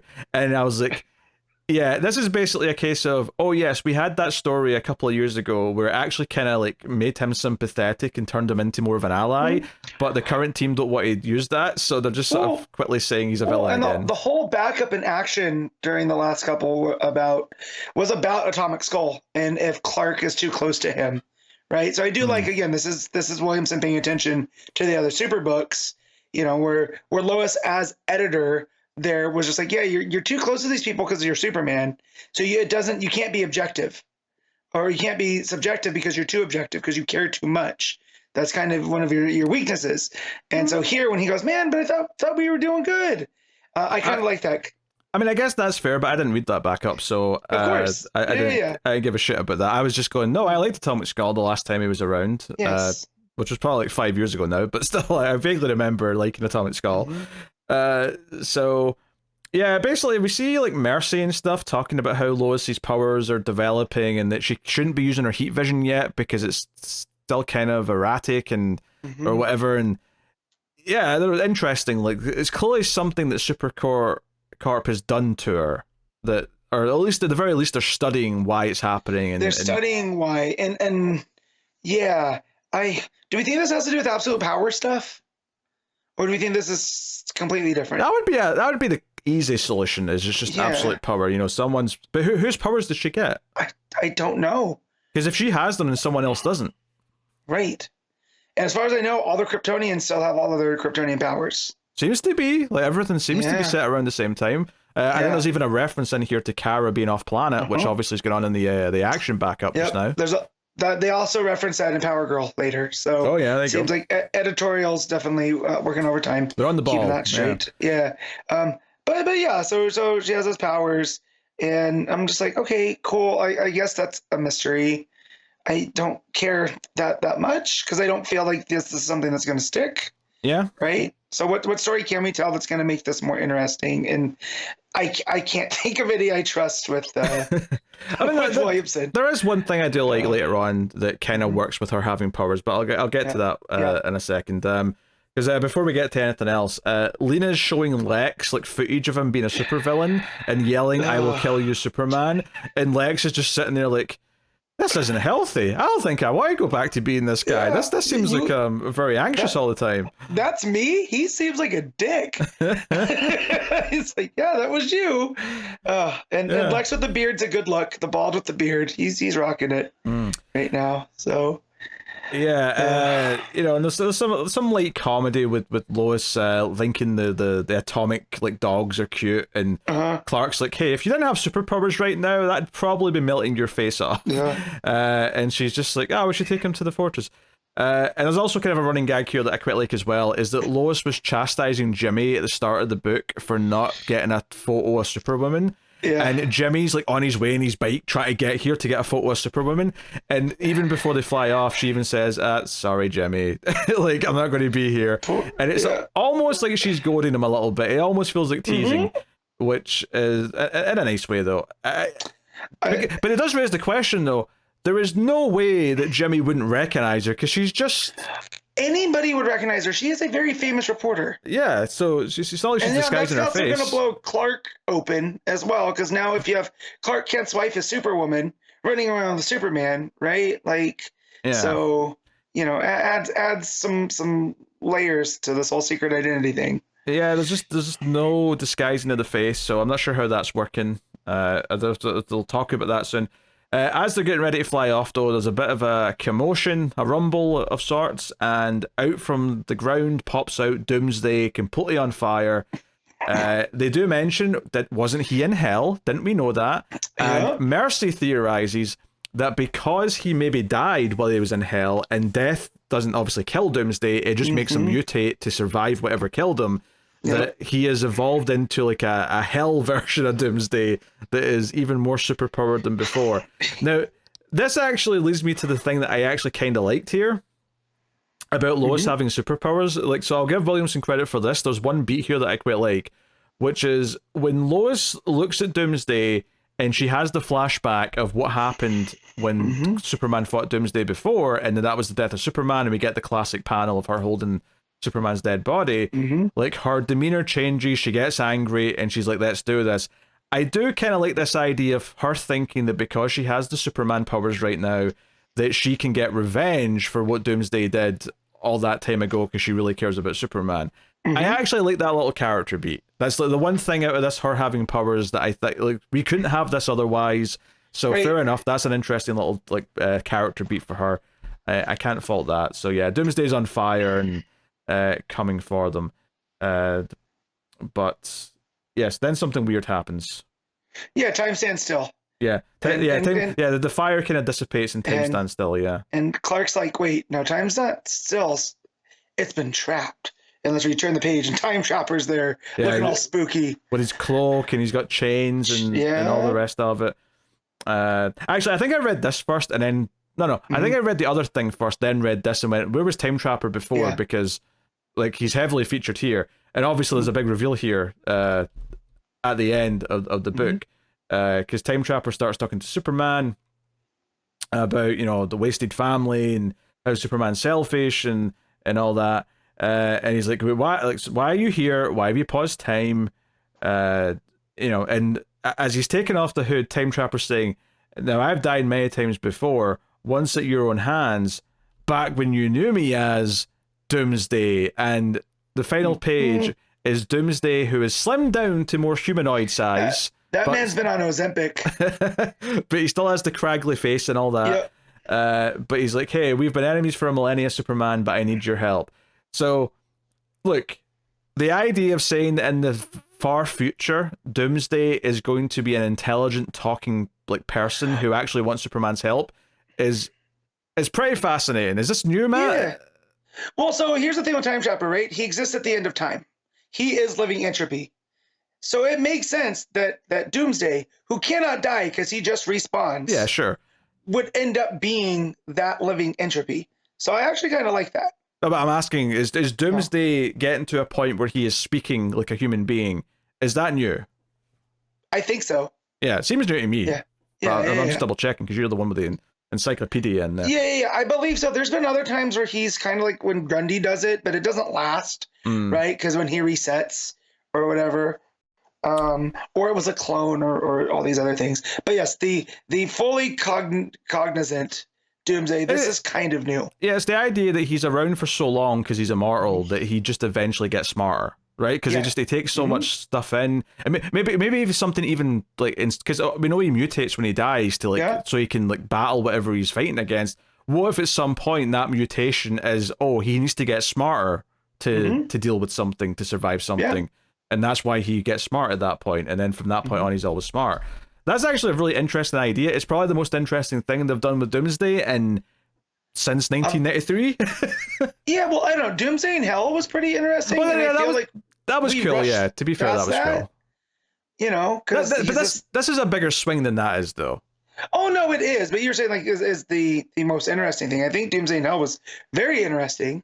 But this has bigger ramifications, though. If this sticks, and this idea that Doomsday will one day be, if not an ally, then someone who actually at least comes to Superman for help, like a sort of frenemy, I mean, that's a very big change. Because when the book opens up and Superman's all on fire, they don't feel like they are on the same side. It feels like Time Trapper's giving him the villain monologue. Well, yeah, but I would assume that for Doomsday / Time Trapper, that conversation at the start is before he comes back in time to talk to this Clark. Okay. I think that's him monologuing to a Superman at the end of time before he comes back to present day Superman to stop whatever path of events are leading to that moment. I mean, that makes sense. But I mean, it's interesting. I'll give Williamson that. It's a ballsy cliffhanger that made me go, "Oh, okay, I'm curious where that's going." Yeah, because the last time there was a reveal of Time Trapper, because Time Trapper's always been a mystery, always in that cloaked figure. It was in one of the John's books, and it ended up being Superboy Prime, right? And that because he was from Earth Prime. And in the comic world, he can't die. Of course, he's the last, the person. He ends up making trouble for the Legion, or I think that was the Legion of Three Worlds that gets revealed in, and it ends up being Bart and Connor that ended up taking him out. But anyways, so yeah, very very shocked this ended up being Doomsday, even though we had a Doomsday reveal. I just thought this was going to be someone else. So yeah, nice swerve. Yeah. Plus, there's also just the actual visual of the big hulking Doomsday standing right there, being frozen in time, as this smarter version standing right there. Like, so for Superman, it wouldn't surprise me if the start of next issue is Superman just sort of looking over his shoulder and comparing the two versions of Doomsday and sort of contemplating what any of this means. It's interesting though, because obviously they kind of build this arc as the Superwoman arc. So like. Pardon me. So, if I didn't know that they were promoting this as the arc about Superwoman, I would have said that this was going to be like, oh, Superman's going to go off with future Doomsday and like solve something elsewhere in time, but that would be abandoning her for like most of the story. So I guess I'm not expecting that, but I don't know. We'll see. Like, it's an interesting reveal. Obviously, I don't necessarily trust Williamson to give me the most complete and satisfying version of the story, but he's got my attention at the very least. And it does tie into a little bit of what's going on in action as well, which is nice. Well, and I also like the kind of almost like a this season on thing at the back, right? Which kind of ties it back into the All In special. Because we have that panel of Darkseid's Legion there too, so it's kind of playing with that stuff. Yeah, it shows. It basically just says here's all the questions that we're going to answer as the story goes on. How did Superwoman get her powers? What secret does the Time Trapper have? And good luck beating Big Hell version of Doomsday. So yeah, Hellfire Doomsday. That's a whole problem. Yeah, so yeah, there's things I liked in here, and certainly the cliffhanger is pretty interesting. Now, will it be a satisfying payoff? That remains to be seen, but I mean, for now, I can't fault Dan Mora art at the very least. Everything looks pretty nifty. Yeah. So, yeah. All right, what are you giving Superman? I'm going to give this a very hesitant 7.5. Yeah, I think I agree with 7.5. I think I don't quite want to call it great, and part of that is just being like, well, just from a premise perspective, I'm not excited about Superwoman or like Lois having powers. She doesn't need them. She's strong enough without them. But the Doomsday stuff certainly piqued my interest, and I did like a couple of the character bits. So, and the art's obviously great. So, all right. Yeah. Okay, Action Comics 1071 and 1072 with Mark Waid writing and Clayton Henry on the art. Okay, so I read 1071 because I got it physically last week. So I'm going to go off of you since you read it fresher, and I'll just add in when I need to. Very good. I didn't have time to revisit it this week. So very yes, good. I'll just go off. All right, so basically there's a lot of talk here about how the Phantom Zone was like this, was what it sounded like, right? Everyone was sort of incorporeal. Corporeal. There you go. Incorporeal. Yes. Corporeal. Incorporeal. Yeah. Well, you know what I'm trying to say. Anyway, the point is that that's how it used to be but some time ago, someone came and changed all that, right? And it sort of teases that. Superman lands here, and there's like people with cannons ready. Superman fights them off, and it establishes a few things. Superman's got bracelets on, which have got some solar energy in them. That, funny enough, Waid bringing in Bruce Gordon that he's been talking about in World's Finest. He helped him make these bracelets. The world's foremost expert in solar energy. Yeah, so he's got some solar batteries on his wrists, but it's not an infinite amount of power. He will run out. So there's even some lines in here about how he's trying to conserve by using the freeze breath more because it uses less power. Which I guess vision. They've done some testing on that at some point. I guess. I mean, it does make sense because he's just generating breath out, right? He's pushing it out versus heat vision, which you're gonna have to take energy to create. So yeah, that makes sense. Okay, but like, I don't know, just it's interesting. Yeah. So yeah, he does a bit of a recap of the Phantom Zone. This is where Zod and Ursula have been sent. You've also got Mon-El because he was sick and he had to come in here. You get Jack Sewer and all the greatest hits. And then apparently movie producer John Peters was involved in writing this issue because there's a giant spider monster. Thanagarian Snare Beast. Thanagarian Snare Beast, yes. Deadliest creature in the animal kingdom. Did you know that, Matt? That's great. Yes. So that's going on. Also, there's a subplot with Keenan and Connor, thank you. I forgot his name there. Playing baseball, and that they're just bickering and arguing. It's one-on-one baseball, which doesn't make sense, but they're doing it. So they got super speed, so they technically can. Yeah, it's for charity. So they're bickering each other, but trying to remind each other, hey, this is for a good cause. So yeah, they've got Magnus robots as the umpire because no human being can perceive where the ball's going. There's that, and that's the joke in sports is we're getting so fine line in these replays that we're just gonna have to have robots as the officials. So here in a world with robots, they actually do have the officials, and they're still missing calls. I think that's still pretty funny. Yeah, I mean the big ending to it is that Connor hits what seems to be a home run, but Keenan just flies up and catches it, and it's like, wait. Like, what's the rules here? Because, like, technically it's in bounds, but then they start arguing about, well, what about the vertical bounds? Is there a vertical bounds to baseball? Well, they never considered that because people can't fly. Yeah. Anyway, they realize something's got at the fortress, and they're shocked to find something, and that's the last we see in this issue. It is weird talking about this because I read them both back to back, so the two are kind of blurring together. But Superman's fighting some spiders. It's all going on.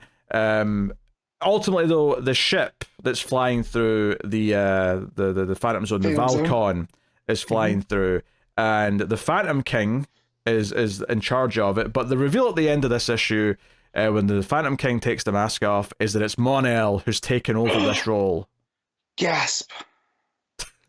I actually sound like a genuine gasp, man. I thought you'd forgotten the reveal. No, that's acting.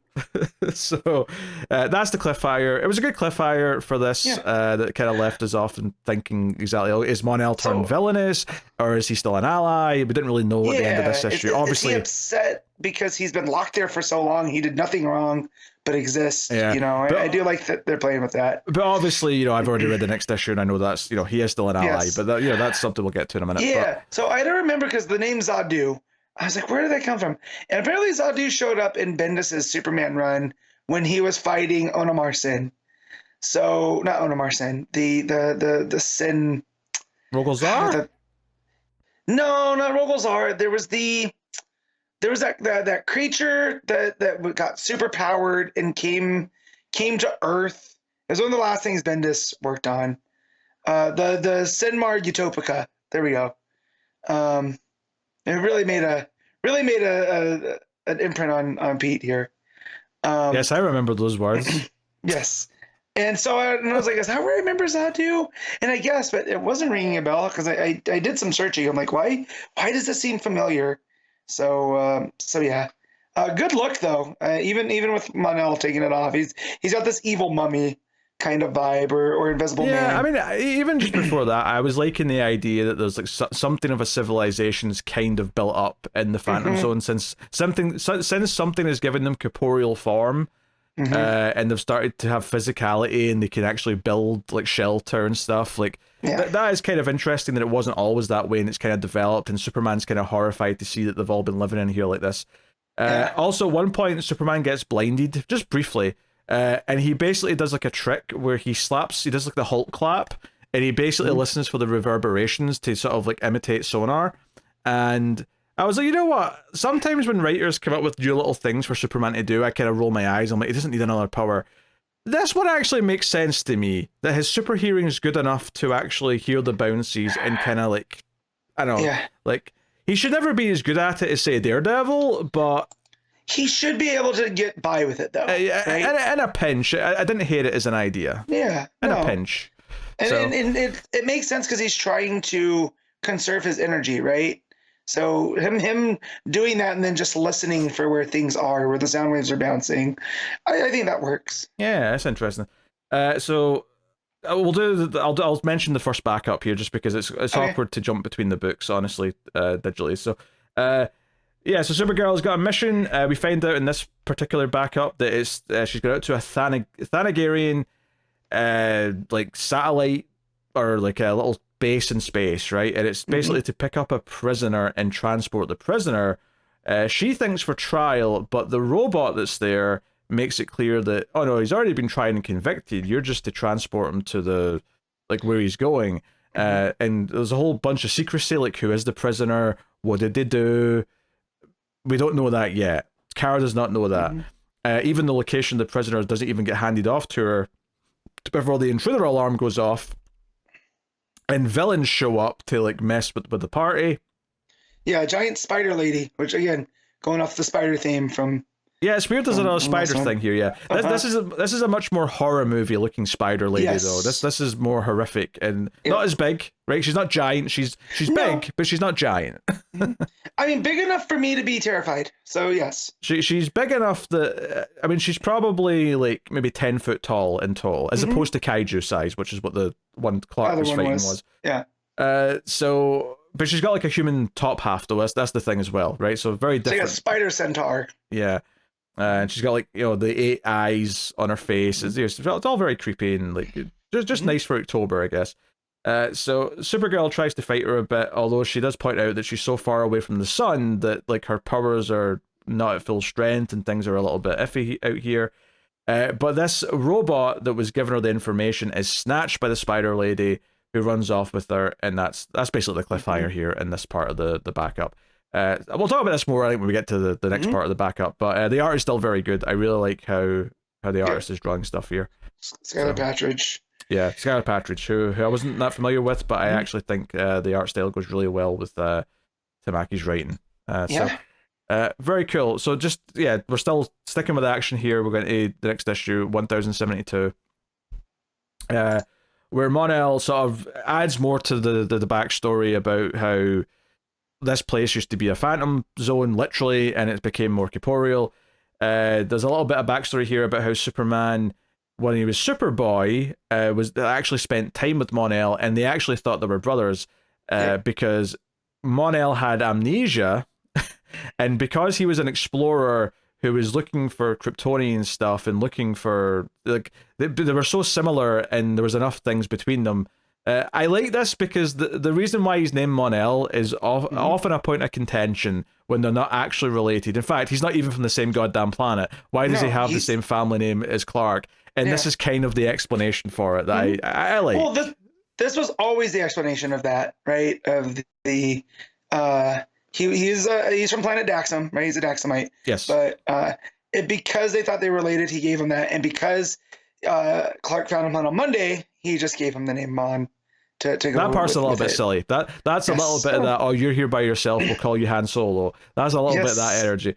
Of course, but and we know how Waid feels about the Golden Age, Silver Age type things. He does. He likes the Superboy thing. I don't like Clark putting on the outfit till he's Superman. I did appreciate here though. He does at least say that his mum only let him wear the outfit that was made for him when he was older, as long as no one saw him. So he does go out of his way here to say that no public, no one saw him in public in the outfit. And that also paves the way for the Legion stuff as well, right? Because he can go to the future and be Superboy.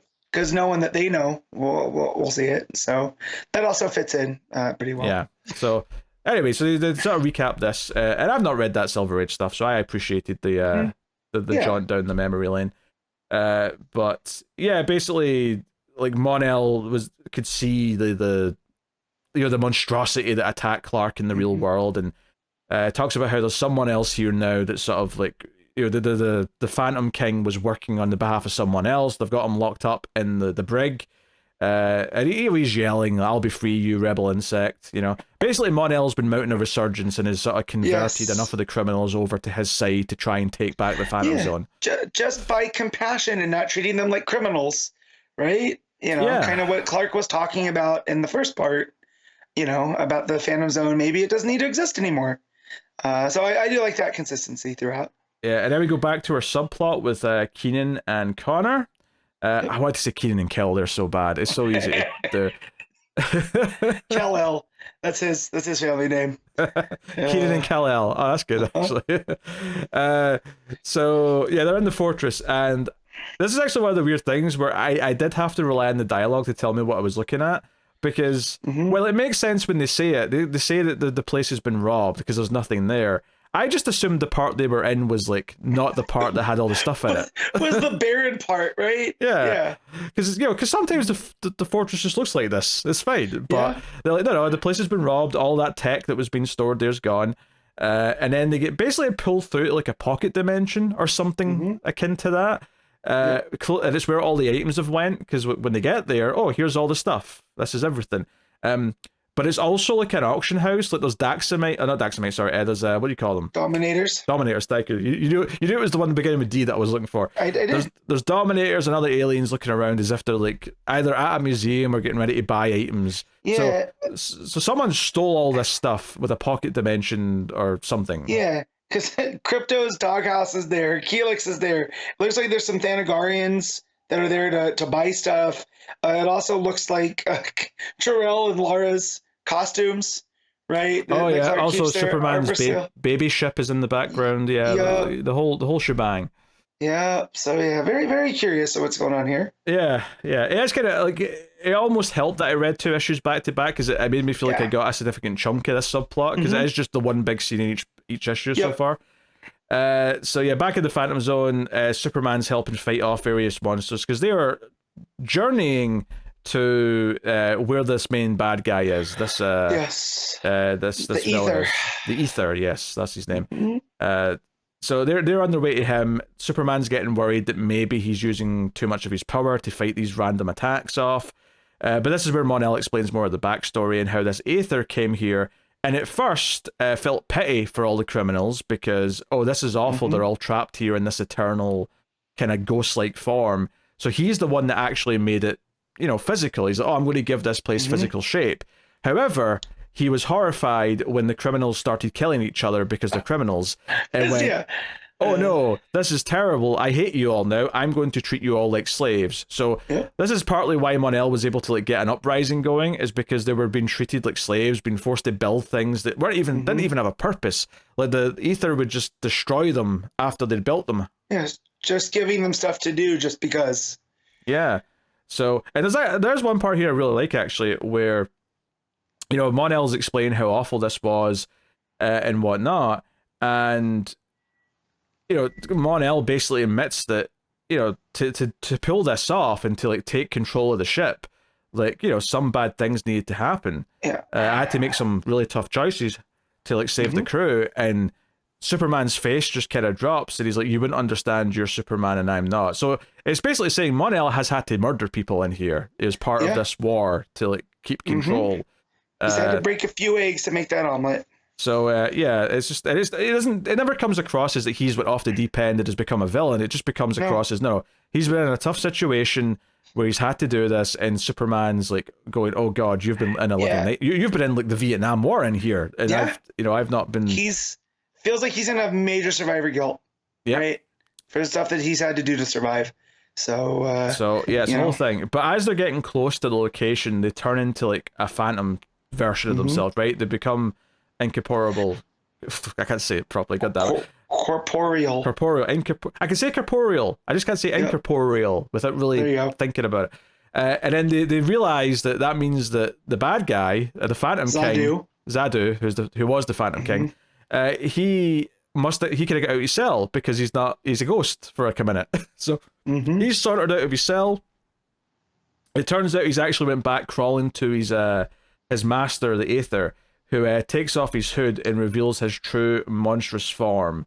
The big reveal here being that you're going to have to destroy the Earth to basically deal a blow to Superman, and he says, "Don't worry, Zadu, I already am." I guess the only question I have, I don't think it is, but is this reveal of this face like someone I'm supposed to recognize? I don't think so. Yeah, no.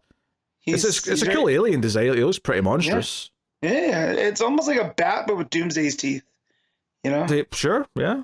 So very, very free. Apparently, Ether showed up in World's Finest. I kind of remember during that Phantom Zone stuff, but not like this. I definitely think it was the hooded figure. Yeah, I'm sure that was something he was intentionally teasing because he knew he was going to do a story, but I don't remember that. So, but yeah, I don't remember him exactly like this. But yeah, that was a hell of a reveal. Yeah, no, honestly, this is a really good story so far. I'm enjoying this, much like I really enjoyed the pacing of the Tower when Detective Comics did the 12-issue thing. Yeah. I think this is also moving at a really nice pace. I'm enjoying the way he's brought Mon-El back into the story. I'm loving the sort of re-establishing the lore of the Phantom Zone and saying, okay, it was this phantomy place where there was no physical sense, but it became a... Because that's always something they've went back and forth on, like, are you just like a ghost in like a void in the Phantom Zone, or is there like a map? Can you walk around? Is there like not an economy, but like a hierarchy that forms of the villains that are in there, that kind of thing? This is saying, oh, it's been both. It started off as that, it became this thing, and we're giving it some like reasoning for it and sort of building up a bit of lore that I'm kind of into. I'm enjoying what Mark Waid's doing with this stuff. Yeah, me too. All right, and then the backup in this week's issue. Continuing the Supergirl stuff here, she's like for some reason like there's what I can only describe as the eye of HAL 9000 is floating in space during those opening panels, but she's flying with not the like this is more of like just like a droid robot she's with right now. Who's not the judge, who isn't being very helpful with its information.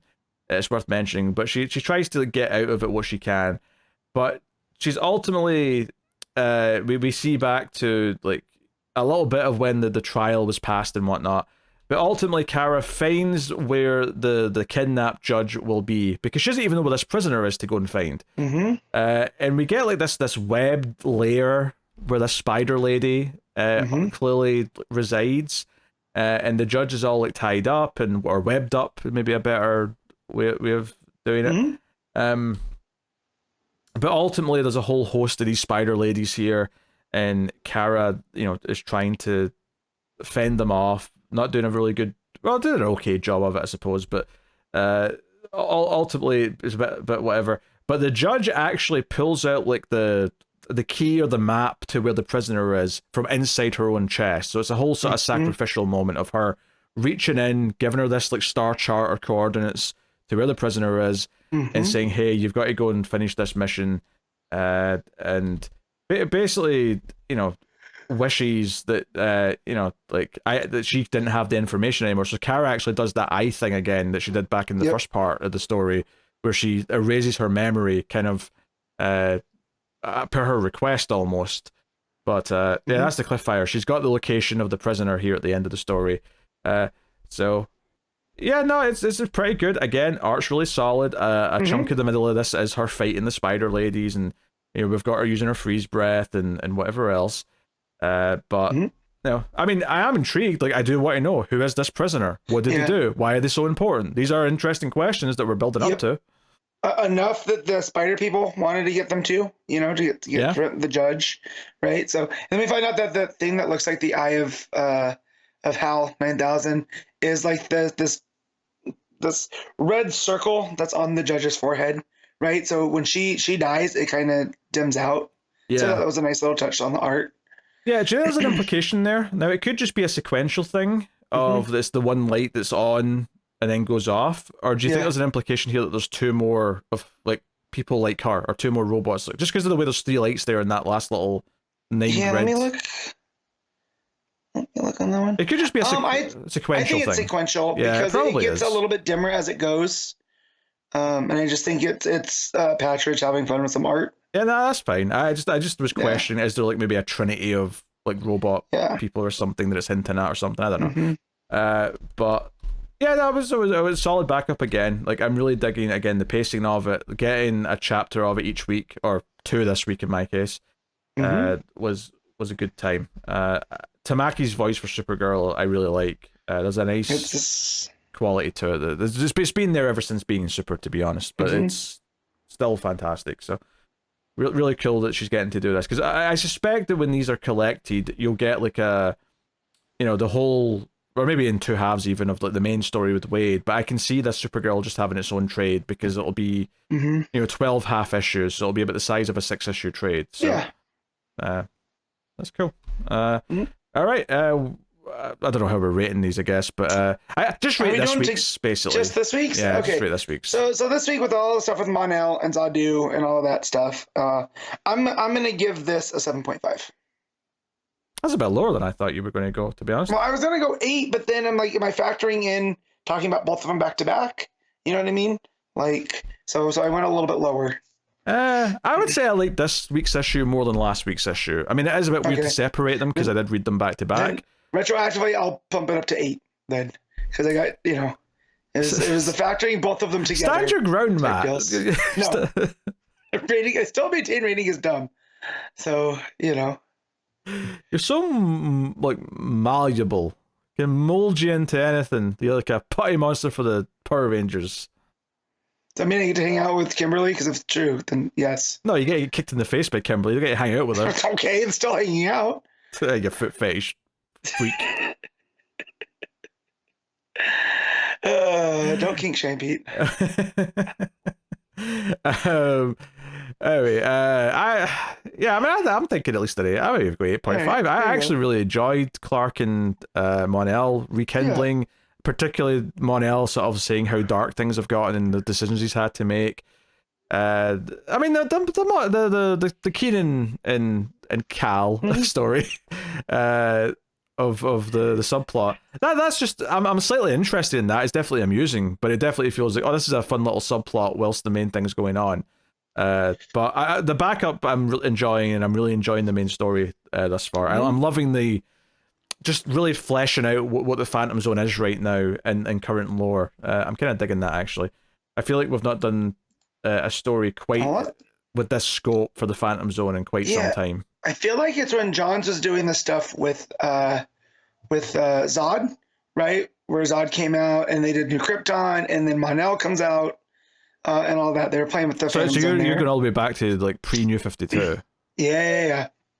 So that was the last time I remember this much overhaul, or this much change to the Phantom Zone as we know it, because the same kind of thing was happening there, where there were chunks that were actually tethered to solid reality, and those are the spots. That's like where what was Zod's kid's name back in the day that became Chris Kent?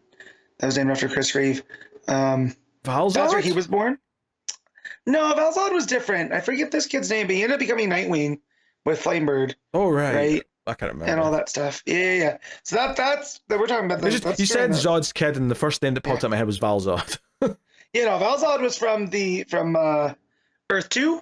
That's right. Yeah, it's a Superman, right? And then Lorzod is the little kid that's running around with Sinestro's kid. That's his actual kid right now in the comics. Is Lorzod. Yes, okay. but before that, he was another Zod, and Superman and Lois adopt him. That's in the Richard Donner co-penned Last Son. And the garbage is coming, so I'm going to mute. Yeah, I have read Last Son, but it's been 15 years at least at this point since I read that. All right, we can move on then. Nightwing 119 Legacy number 306. Dan Waters writing with Dexter Soy on the art. So again, a start of a new run here. For Nightwing. We only just got the end of the last run last week, but that honestly felt kind of nice to go into the new run right away. I think the first thing I'd say about this is and this is not a complaint, I want to make this clear, I actually like this.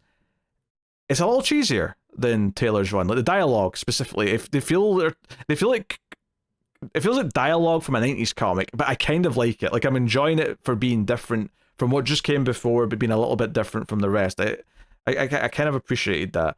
And again, we're teasing like, you know, this new villain seemingly, in Nightwing's life that's coming. So, you know, we'll see how that goes. It establishes that there's like the 3 different gangs in Bloodhaven that are trying to gain control. We have the Teddies, who are all dressed like teddy bears. We've got the people who used to work for Blockbuster, who are the Blockbusters.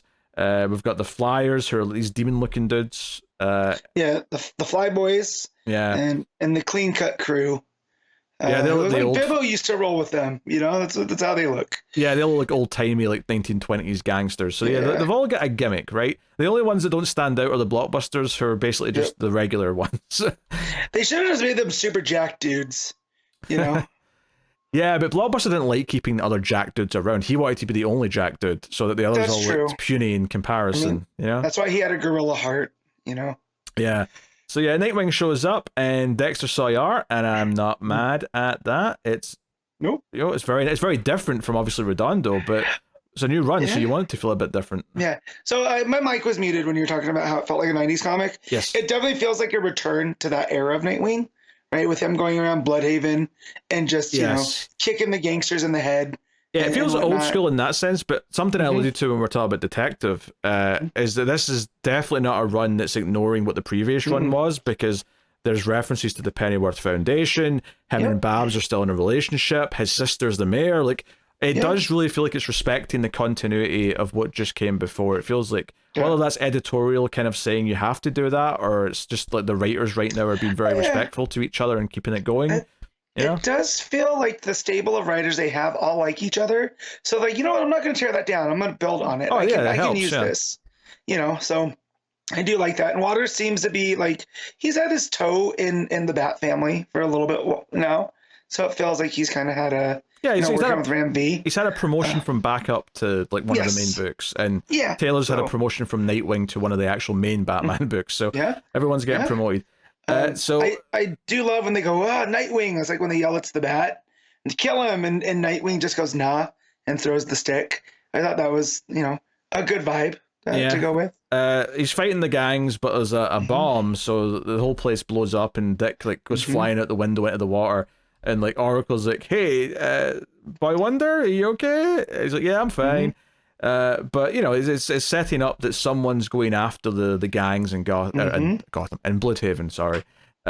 So yeah, and it also introduces another character here. Dick goes to see his sister, and she's meeting with this woman who runs a company called Spheric Solutions. Yes, and her name is Olivia Pierce. Olivia Pierce. I was looking for it there. I couldn't see it in the page. Olivia Pierce. And Dick quite quickly gets cold with her because, you know, she's been making like, you know, super weapons for various things and doesn't really believe in what she's doing. And kind of when she leaves, like looks at Melinda and is like, hey, what the hell? It's like, I know, but the crime in Bloodhaven's like on the rise and I need to do something before the re-election. And, you know, this company's offering all this stuff.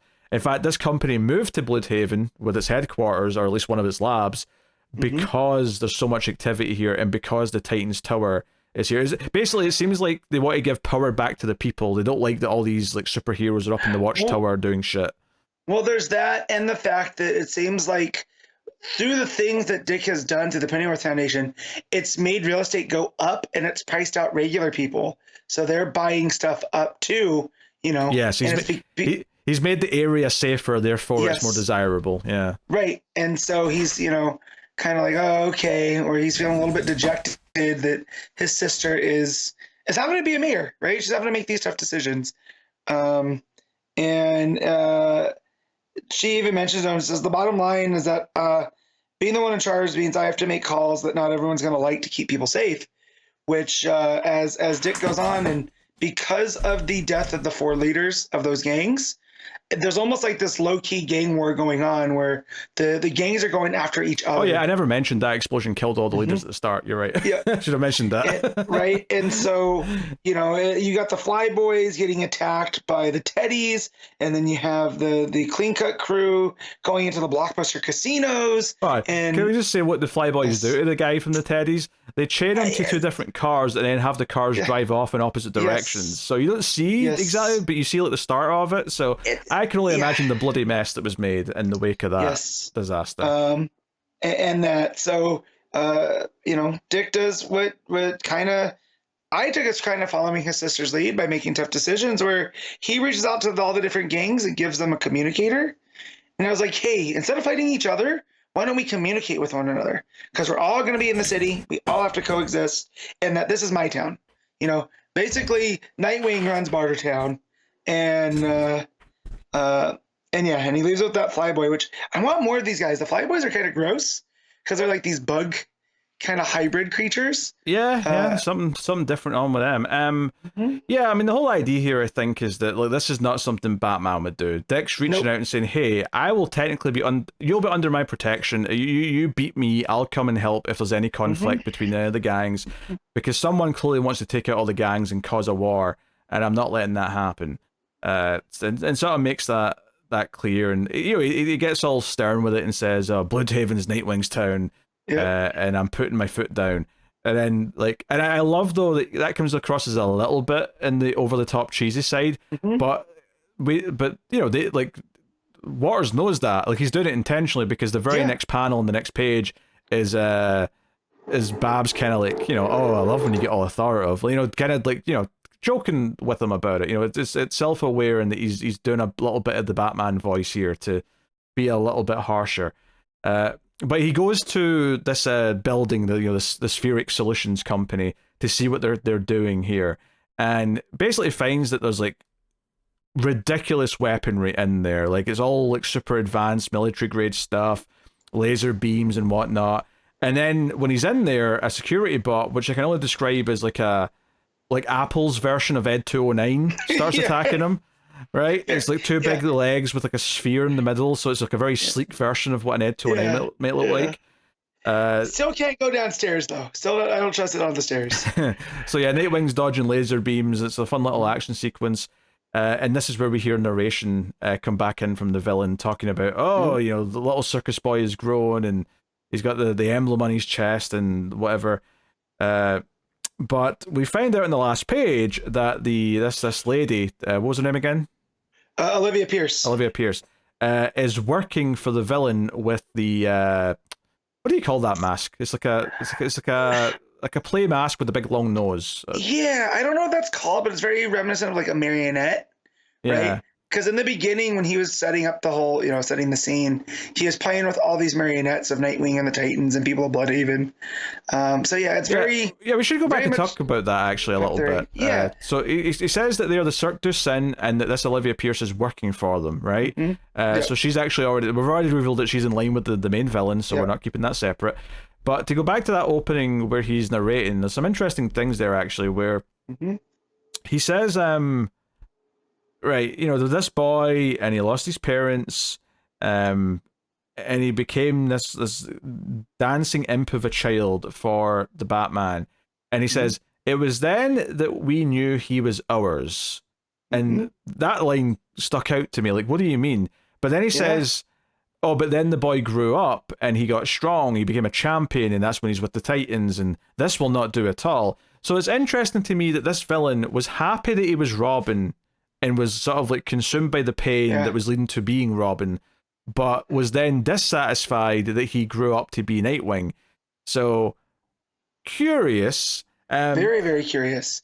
And he knows all about him, right? Like he feels, because even then when he pulls up, he almost like he pulls up the page. It's almost like he's existing outside of the space, right? Yeah, you know, that may be more symbolic than it is like a literal thing. I would have guessed. I could be wrong, but I would say that's more symbolic. I guess the only critique or concern is that, much like Detective Comics right now, this is a villain from Dick's past potentially, who's always known about him, and I'm like, I could do with a new villain not being someone who already knows about the hero. Yeah. Like, I would very much like a villain who shows up and just gets involved and gets in a passionate hatred arises from interacting with the hero because they're getting in their way, but it's not someone who's coming here with a personal vendetta against Dick. One of the things that I really liked about Heartless, actually, is that it was a personal vendetta against Dick, but the villain had no idea Dick was Nightwing, and that actually made that feel very fresh. Right, because it was with Dick Grayson, not with Nightwing, the crime fighter, you know? So I kind of hope this villain doesn't know that. I mean, it probably does, but like, I kind of hope that he doesn't know that Dick Grayson and Nightwing are the same person, just because it would be the opposite of Heartless, where it's a problem specifically with Nightwing and not Dick Grayson. But the fact that he knows the parents died at the circus kind of implies that he does know. Well, and it seems like there's this dark circus underneath, because they talk about the symbol of the bird in the circus is one of death, and that's the symbol that he's taken for Nightwing, right? Because it's the bird, it's the robin, it's whatever. So I do like there's a little bit of lore going on there too. Yeah, because that seems fresh, right? I haven't heard anything like that. Yeah, this is the thing where I really enjoyed this book. I like the slightly different voice that Waters has for the characters. I thought the action scenes were fun to watch. You know, Nightwing versus the Ed 209. The continued relationship with Dick and Babs, all that stuff. It wasn't like focusing on it, but it was all just a little bit of it was there to keep you feeling in the continuity. Yeah, my only thing I would say, and I don't think it's going to ruin the story for me by any means, but once again, we have a villain who knows all about the hero and seems to have been there from the beginning. And I would just love comic book writers to, at some point, not present me with a new villain that just always knew about them, right? Who always knew about the hero and knows who they secretly are, or is connected to their past in some big way. I do think a villain being connected to a character's past is one of the biggest shortcuts that a writer can take, especially in comic books where they seem to do it all the goddamn time. So, and even good writers, Taylor's doing it right now with Detective. This seems to be doing it with Nightwing with Dan Waters. So, I'll critique that on just a conceptual level a little bit, but I still really like the issue. Yeah, like, I don't really actually have much to complain about in terms of concept. And I actually really appreciate that they just straight up revealed that this woman at the company is a villain with the main bad guy already. Yeah. Because I was like, okay, I can see what they're doing here. Are they going to drag this out and have her be this? Maybe she's a villain. She seems like a villain for a whole arc. Yep.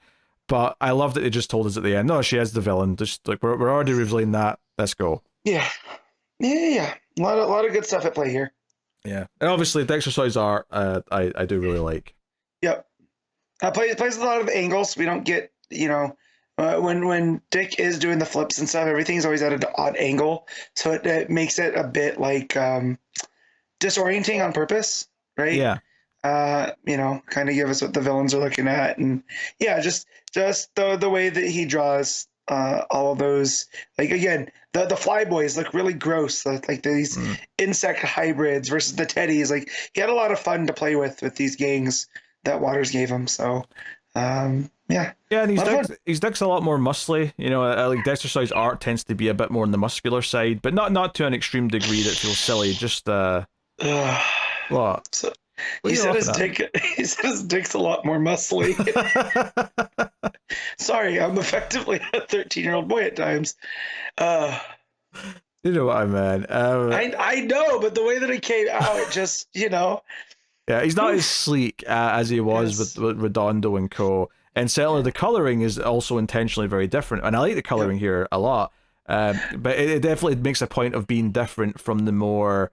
I don't know if I'd call it pastels necessarily of the last run, but certainly... Yeah, but... I'll put it this way: the last run had a lot more baby blue, whereas this has a more kind of like nighttime blue kind of vibe to the colors. Yeah. Well, and also that art was very soft, and Soy's is like, it's still soft, but there's angles to it that weren't in the other one. Oh, it's definitely a very angular art style for sure. So, but yeah. Yeah. Okay. So yeah, no, I really like this. I'm in for the new Nightwing run. I expected I would be, but I had a good time. Yeah. What are you rating Nightwing? This is an 8.5. I'll go straight 8 on this one. Straight 8. It's very good. I'm excited for more. All right. Moving on then to Zatanna, Bring Down the House, issue 5. Mariko Tamaki writing with Javier Rodríguez on the art. So, final issue of this book. Zatanna and the Stranger go to confront whatever Zatanna has done and deal with the magic, which seems to be like a bit of a timey-wimey thing where like Zatanna becomes a kid version of herself again, and it seems to like interact with that night when her dad went away, almost as if adult Zatanna was there to actually do that at the time to kind of like close the circle, as it were. That said, though, I do think this is my least favorite issue of this book. Yeah, a lot of stuff happens, and it's a lot of. It almost felt like we could have had an extra issue, because I still don't fully buy Zatanna as the main bad guy. It doesn't feel like it was set up like that. I thought there was going to be more of an understanding of why he was doing what he was doing, and more of a maybe even like a redemptive element of like he was doing it for a good reason or something like that. And I kind of felt like on this mission, I didn't really feel like I found anything out. I felt like the Zatanna and the Stranger just went to deal with it. There was a lot of nice art of like her using some powers and stuff, but there wasn't really any sort of like new story development. You know, because I was going to say like a new twist. I don't mean a twist in the sense of a twist. I just mean a story development where it felt like we got a new layer to what was happening, or like, Zatanna learned something in the confrontation with her father.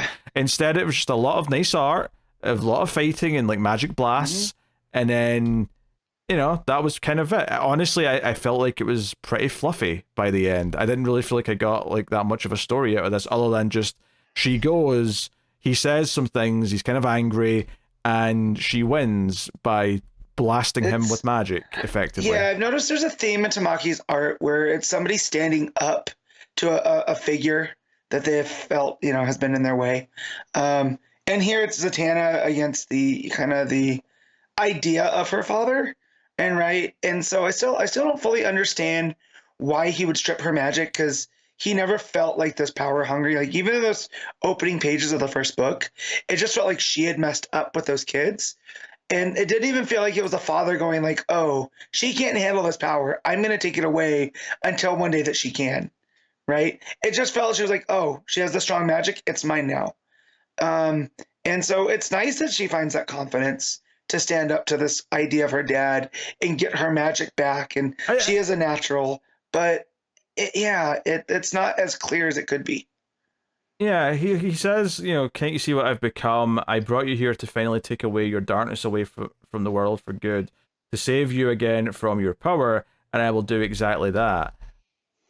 Repeat after me. And I think that what we're going for here is the idea that he is scared of what his daughter's potential is, and it's an allegory for when a parent doesn't like what their kid's becoming. You could read that as an allegory for being gay. You could read that as an allegory for being, I don't know, different politically or whatever. And this idea of like them thinking they're doing something right by taking that away from you, when in actual fact it's removing your choice and your power and robbing you of something that you're supposed to have. I think that's what it's going for, but I really needed a bigger confrontation with Zatanna to really get those ideas across. I felt a little underwhelmed by this, honestly. Yeah, I do too. And, that's it. I love all the art. I like the vibrant color. I like the big statue of Zatanna upside down. There's like a desert above it, and there's his mouth coming in from the angle. It's all, again, very disorienting. And just the way that he's drawn on the next page there's like not a straight angle to him. He's kind of looks almost like he's made up of shadows himself, where he's like, can't you see what I've become? And I like all that. I just wish the story was matching, some of the art. Yeah, because when it got to like the big page where she says something that's not even backwards, it's kind of like phased out so we can't see it, and it's kind of like she's going beyond regular magic, and it's all the bright colors coming from her hand, which maybe adds to the whole the allegory for like a parent trying to like suppress someone who's gay because the colors are very pride flag adjacent. Maybe that's what it's going for, and I get that. But when it went to the next page and we're like in the aftermath and she's got a new magic show and she's like chatting to the bunny girl again, I genuinely had a feeling of, wait, is that it? Like I thought there was going to be more of a a revelation. I thought there was going to be more of a realization of why he'd done it, or like what she has to specifically overcome. I kind of felt a little bit like I'm not even really sure how she got powerful enough to beat him. Like I don't even know if I got kind of that beat in the story. It just kind of felt like all of a sudden she could. Yeah, well, and that's where I get where she finds that power that's always been within her, right? Like that's the standing up to her dad that unlocks that, But I just wish that I understood that better. And like you said, what did it? Was it always there? Did she unlock it? Did she free that from him in this realm, or whatnot? So yeah, I really think there's several pages here that are a lot of big, colorful, wacky art pages of like Zatanna and the Stranger fighting like magical things that could have been spent actually, fleshing out and explaining what the core dispute was here and why Zatanna did what he did, and what Zatanna is realizing about herself in the process. I'm actually really dissatisfied with this final issue. I do like how she calls them the bunnies, right? Because the bunnies have been there from the beginning, and they were kind of a key to something was up with her in the very beginning. So the fact that they come in, she calls them down, almost like a summon in a video game, I thought was pretty fun. And then that they're, she's working with the bunny girl, it seems, at the end, right? Because it looks like they've taken over the Conjurer's realm, and all the bunnies are there. So, it feels like there's more there. Again, I'm still not clear what the bunny is. Like, does she represent a different form of magic? Is that why? Where are the Conjurers? Because the Conjurers seem to be gone now. So what happened there? Yeah, there's a lot of questions here that you shouldn't have in the last issue. Yeah, I just don't think it came together all that well, and I think it's easily my least favorite Tamaki thing now. Like, I think the ending of it is kind of, not, I wouldn't say soured me, but it does make me look at the whole book and go, oh, it wasn't satisfying. It didn't really feel like it came together in the end. The final couple of pages is like, oh, there's two people here to see her, and you think, oh, is it two witches or whatever coming to like confront her? But the reveal is that it's actually Wonder Woman and Batman who are here to sort of re-offer to join the Justice League. And she's like, you know what, maybe I'm ready for that. And that's kind of the ending, which is a fine couple of final pages. I just don't think I like the conclusion to the main story. No, but like this whole thing has been the build up to her getting this super magic back. So why has she been a part of the Justice League if she was just a stage magician? Well, she hasn't, but she's been offered. Right, but why? If she's just a stage magician, as she keeps saying. Why would the Justice League want her if she's not this sorcerer like Constantine? You know what I mean? Yeah, well, I don't know if she's been offered. Maybe I misspoke there. All Wonder Woman says is, are you finally ready to have a conversation about the Justice League? But the implication is, though, is that she's ready now because she's went through this story, which would suggest that she already had an offer before. I don't know. Which again doesn't make sense, because at the start she's like, I don't do magic, I do tricks. And that's not somebody to me that works with the Justice League. You know what I mean? Yeah, I don't know. Yeah. I mean, you could argue Batman knew her, so he knew the potential in her. But this book is not established that she had a relationship with Bruce Wayne, right? That's something I'm bringing in from the rest of comics. Yeah. So, because the Constantine stuff is very clear. He gave her the top hat to protect her from anything like this happening. Yeah. So, it is a bummer. I got through this and I thought I was missing something. And I thought, okay, I'll talk about it with Pete and maybe something will become more clear. But the fact that we're seeming to line up along the same points I was just kind of a failure of storytelling. Yeah, I was very lukewarm at the end of this. I didn't really feel like I got a proper final chapter. So, yeah. It's so funny, though, because the backup in action right now, like Tamaki's killing that. And, I've loved other things she's written. This is just... Yeah, if this is the first stumble that we have by Tamaki, I think that's still okay. Yeah, whatever. One stumble's not a big deal, but it definitely feels like that's what it is at this point. Yeah, I getcha. So, I mean, I was never liking this as much as being super, but I think I was expecting it to still resonate by the end, and it never quite hit that, sadly, which is a shame. True. So the art, though, Fernandez, give me Fernandez on more things. Oh, sure, I love I can't fault the art. Book. Yeah. I think would be a lot of fun, Give me Beast Boy and Raven doing some spooky stuff and, he can draw all sorts of realms of hell with Car and that vibrant green. Yeah, let's go. Yeah, So, I can't fault the art at all. So yeah, that's cool. All right, what are you giving Zatanna? Bring down the house. I'm gonna do this a 6. You know, I was actually also thinking about a 6. Ooh, look at that! See, I wasn't expecting you to go that low. I thought you were going to think I was being especially low with that. But no, yeah, 6 out of 10 no, is what I because was again, thinking. I thought I might have been missing something until we started talking, and again, it wasn't they weren't different things that we had problems with. They were about the same. Yeah, So, it's pretty, and it kind of ends the story, but it feels empty, and I felt empty at the end of it because of it. So it's a shame, but that's what it is. All right, Dark Knights of Steel, Allwinter, issue 4, J. Kristoff and Tirso Cons. I loved it when this is cut up for the individual YouTube videos. That video is going to start with that sound. yeah, so like it's large item pickup today, and this is the 4th time we've had garbage come through. I don't know why they're not doing it all at one time. So like, I thought I was in the clear, so I didn't close the window because I'm like, oh, this won't happen again. I'm going to be nice to David and give him a clean version of that intro because he's going to hate, 1, the noises there, but 2, that we immediately just started talking about the trash rather than the book. So apologies to the full podcast version because you're going to hear this again. But Dark Knights of Steel Allwinter, issue 4, J. Kristoff and Tirso Cons with him on the art. So this was originally out last week physically, but for whatever reason was delayed a week digitally, which is why we're talking about it today. So this was very good. I've been enjoying this book, and there was more good stuff. Was not expecting King Maxwell the First of Clan Lord. So that was cool. I wasn't expecting that. So that's the king that used to rule over this part of the world before the Allwinter. But the bigger reveal, though, is that the Allwinter is caused by a victor, as in a Victor Freeze. Yes.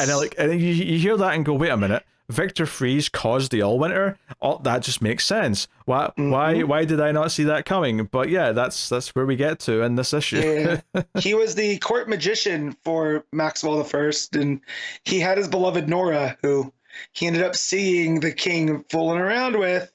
And he decided to take his vengeance upon everybody, which again, very, very Victor Freeze thing to do. He went full apocalypse, and froze everyone. All these undead frozen zombies are coming back. That's how we start the issue. We got Batman with Deathstroke and the kid fighting them, and they kind of point out here that because they're getting further and further to the center, the epicenter of the Allwinter, it's further and further away from sunlight. So Batman's Kryptonian powers are fading. He's becoming a bit of a liability as he's asking questions, and we're getting some of this backstory, and we get the Victor Freeze stuff. So we get all that sort of explained out, and Batman's trying to be a hero. Young Alex hey, there can still be heroes. He is one, because I think Batman says something, and Deathstroke's like, oh, this one thinks he's a hero, and Alex says he is a hero, and we see that the next time they get confronted by more of these like frost zombies, which is what I'm calling them for lack of a better term. So yeah, Batman actually gets pretty badly beat up here, where he almost gets his throat slit or partially slit, and Deathstroke has to come in and save him. And at this point, Deathstroke's like, hey, you're becoming a liability. You should turn back and go back towards the sun, because I have to protect the kid, and I can't do that if I'm protecting you too. So Batman agrees to leave. Alex says there's no shame in turning back this far because you've already helped so much. So they wave goodbye. We'll see Batman in the sequel of Allwinter, or not Allwinter, of Dark Knights of Steel. Yeah, I would love to see Deathstroke show up and help Bruce out when he needs him. I could see that happening. This is my friend. Also, you called them the frost zombies. The proper term from Norse mythology is Draugr. So, of course, I didn't know that, Matt. That comes up. They call it in here when we see Freeze finally. He says, "Send more Draugr at them." Do you know how many new characters and concepts were introduced in the 7 issues I read back to back before I fell asleep last night? There is not a chance I was going to remember that word. Now you know. No, I don't. I'm going to forget this the second we're done talking about it. Do just like Solomon Grundy is a revenant. So we'll get there later. Oh yeah, we'll get to Grundy a bit later. Grundy's in here too. But yeah, again, heart to heart with Deathstroke and Alec, Mhm. where he's talking about more of the past, and it's actually Alec explaining how he became what he is and how he was living on his own on an island, but then the ships came and started like massacring his people, and he ran off to this place that was forbidden because it was supposed to be cursed, because they were scared of what was there. But it turns out the curse was actually not a bad thing. It was it was the tree that spoke to him and sort of told Alec that he would bring the world back. He's like, it was a guardian, a protector. So that kind of like sets up where he got his powers. That he was in this cold world with everyone else, and he became special. He wasn't born that way. So yeah, it's interesting setting some of this stuff up and getting the backstory of both like how things went bad and how Alec became the new Swamp Thing, effectively, if that's even what we're going to be calling him. But just as they're having this heart to heart, and Slade actually gets a little bit pissy with him because he sort of brings up his kids and says, "Hey, it's not your fault what happened to your children." Slade like grabs him and gets all like, "What do you don't know anything about me. You are this green tree bastard thing." And that's when, of course, Rose shows up and impales him with a spear, and it seems like, oh no, this isn't going to go well. And Slade is thrown out of a window, seemingly to his death. I'm sure he's not dead, but anyone else would be dead. It's very almost Universal Monsters here, because you've got lightning striking in black and white as he's falling next to like a big lighthouse style building. Very, very good. The end of the issue though is the main like henchman for the Emperor, Solemn Grundy, telling, "Hey, sir, that boy and Deathstroke are out there, and Deathstroke seemingly is falling, but probably not dead. Should I go out and end him? Should we take out the troops?" And then he's answered by the Emperor, who is Mr. Freeze. He says, "Let him freeze," which is probably going to be Mr. Freeze's undoing, that he just assumes that the cold will take him, because it won't. But yeah, that's the big reveal, is that the Emperor, the center of all this Allwinter, is actually still Mr. Freeze. He's not just behind the start of it, he's actively in charge. So there you go. That's and this is the city that they have to get to for Alec to like rebirth the world, which is probably how it's going to end, but we got 2 whole issues left to get to that point. Well, and the storm is raging so much harder. There's so much more lightning, and it looks like snow and all of that around the city. So it definitely adds a mood to Freeze. On top of it all. So it's very good. Yeah, no, I dug all this. I have to confess something here. I forgot there was a backup on this. Oh, did you not read it? I forgot it was there. It wasn't by choice. Yeah. So this is just following up on young Arthur freeing the lobsters, and word gets back to Atlantis that there's a child that can speak to fish, and so Pa Kent's not happy, and Arthur looks scared, but Martha, calms him down. And he's like, "You have nothing to worry about. We're here to protect you." And turns out that Black Manta sent King Shark and a bunch of pirates after. I'm kind of reading it as you're talking about it. I'm looking at the pages. And so, Martha and Jonathan go to start doing their, what they used to do. They pick up swords and whatnot, and they're fighting the pirates. And they look up, and Gordon and Waller are there, just in the nick of time. But it looks like King Shark takes a piece out of Martha as he fights Gordon. Possibly her arm. It may just be her shoulder. Maybe a shoulder bite, or her arm's getting bitten off here. Yeah, right. Which then Arthur sees, and he rushes to his mom's aid. And King Shark looks at him and calls him a false prince, and he's been sentenced to death for the crime of existing. And Arthur essentially uses his power and punches straight through King Shark, and says, "No, I'll fight," because his dad told him to run. And that's where the issue ends. And Frederici drawing ocean monsters again. It feels right. Oh yeah, his King Shark here looks fantastic. I'm into this. Aqualad here has just punched like a hole right into King Shark's heart. He's probably dead because of this. I had so many books. I forgot this had a backup. I'm annoyed. I just love just like what we get with some other Superman mythos, that the Jonathan doesn't want his son involved in any of this stuff. But a lot like Clark, this version of Arthur will not, because he's raised right. They raised him properly. It's very different though, because unlike Superman, there's an entire civilization that's looking for Aquaman, that's looking for Arthur. Right. And so, and what does that change for him down the line later? Like to have people constantly gunning for you, because this won't be the last, I'm sure, of them showing up. But yeah, a lot of good stuff in that one. Again, I'm enjoying this medieval Justice League style. Yeah, the lore building in Allwinter between the main story, the Mr. Freeze reveal this week, I thought was so good. Was a really inspired little choice. And then the backup here, like King Shark being involved is a lot of fun. The tease that Aquaman is effectively going to be this world's Superman in some ways, and at least in the way that he's raised and how that maybe factors into some things is very interesting. So yeah, and obviously the art is gorgeous, particularly Federici. Yeah. I was going to say particularly the backup, but I don't really mean that, because the art in the main story is fantastic as well. What am I talking about? That too. I thought you were talking about the backup, but yeah, I mean the art across the board. Tirso Cons with all the black and white, and like you said, it felt like a Universal monster movie there at the end with the lightning and the tower, and just it sets a whole mood. I'm almost expecting a lynch mob to come for Alec Holland next issue, just based on that art. Yeah, you got Killer Frost and Rose in there with him, and so I'm sure they're gonna bring him to Freeze, right? Or are they bringing him to back to not Grundy, the other guy, Vandal Savage?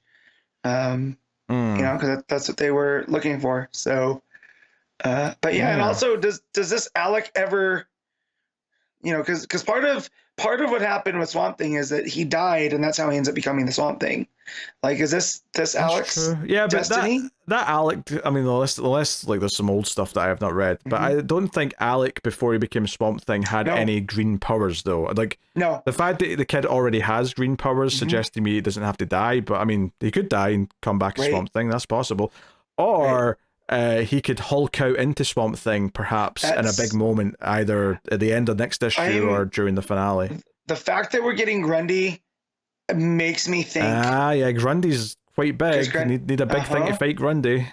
Yeah, that's what made me think. So that's what I was trying to reconcile how we can get this kid Alec into a Swamp Thing. But for all we know, he can create his own version of Swamp Thing, right? Just like, from whatever vegetation he can get his hands on here. So, but yeah, a lot of good stuff.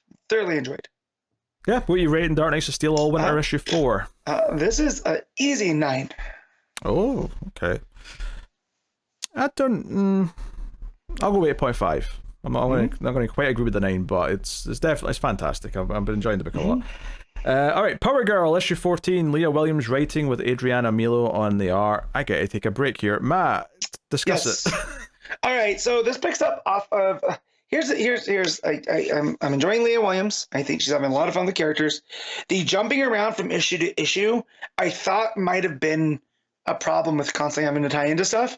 And I think this is just Leah Williams' style at this point. Because the last issue, which I did talk about because I didn't read it in time, it jumped back from Valhalla to Omen and what Omen's been up to while Paige has been gone. And that essentially she's not feeling right psychically. And so she ends up going out with Natasha Irons, and they end up running into this like super influencer named Ejecta. And Ejecta comes right at Omen in that issue. And it's like, you're everything that's wrong. You're, tapping into the wrong powers. I have to stop you. It's my duty as a hero. They end up fighting at this dance club. Omen just gets the ever-loving piss beat out of her. And essentially goes to lick her wounds and leave, and that's where Power Girl shows up at the end to kind of let her know you're not always by yourself. And then we get away. I thought we'll be returning to Valhalla because we were doing a lot of that fun, the vault of all the mythological things, which I think might tie back in a few. But it starts with Ejecta making friends with this other influencer. And there's a lot of talk from Omen about how the thing with Ejecta is her power seems to coming from these upgrades and a little bit of magic, but it's more these upgrades. And she has like these big, so what Ejecta looks like is kind of like Silver Banshee. She's very pale, but she has this curly, bushy hair. But then from everything else, almost like her arms and legs are in these like suits of armor almost. And she has like a collar around her neck, and that's where they're seemingly like all this power is coming from. So Paige starts talking to Natasha about this stuff, about, because Omen won't come out of the house now. It's been like a month, and she's essentially locked herself in because she doesn't want to deal with this. Another thing that they call all the fans of Ejecta, because she's an influencer, call themselves Edge Lords, so EG Lords, which I thought was kind of funny. I'm seeing that they're billing her as the villain. And just that she's kind of become this internet celebrity, and people seem to like her, even though she hurt Omen. And Power Girl's not going to let that stand. So she ends up going back to the Daily Planet and talking with, what's her name? Mariposa, she's another character that showed up in that Action Comics backup. She was the one that got put onto Clark's beat because she was such a good reporter that Lois was like, you know what, you earned it. And she took Clark off of it because he was, again, couldn't have the power to be subjective. So she's like, hey, I need you to find out stuff about this Ejecta character. You're kind of like the best reporter I know outside of Lois. Lois is busy. And of course they note some of the editorial things about Supergirl being out of town because of her mission in the backup, and then Lois being Superwoman. So the Natasha and Power Girl go with Axel, who's now dating Power Girl. He was the guy from Valhalla. They go to see her, and they bring her food, and she's talking to Streaky, and she's like, hey, if I ever go off the rails, if my powers ever go, I need someone to stop me. Streaky, can you do that? And there's this fun piece of art where she looks into Streaky's mind, and there's just like a cartoon version of Omen with X'd out eyes. And she goes, the thing is, if I go off the rails, do you understand? And she looks back at Streaky, and he still has the same thing going on. Real funny. But yeah, she ends up feeling like a little bit lonely now that Paige is dating this Axel guy. And, because she's holed up with an arm, she's no good to anybody. And her friends are here to tell her that, no, that's not true. So Mariposa ends up coming to talk to Power Girl. And in order for them to fully gain her trust so that they can get the stuff out about Ejecta, Paige shows Mariposa that she is Power Girl. And she's like, look, you're trusted. This is what we need to do. You're in this inner circle now. So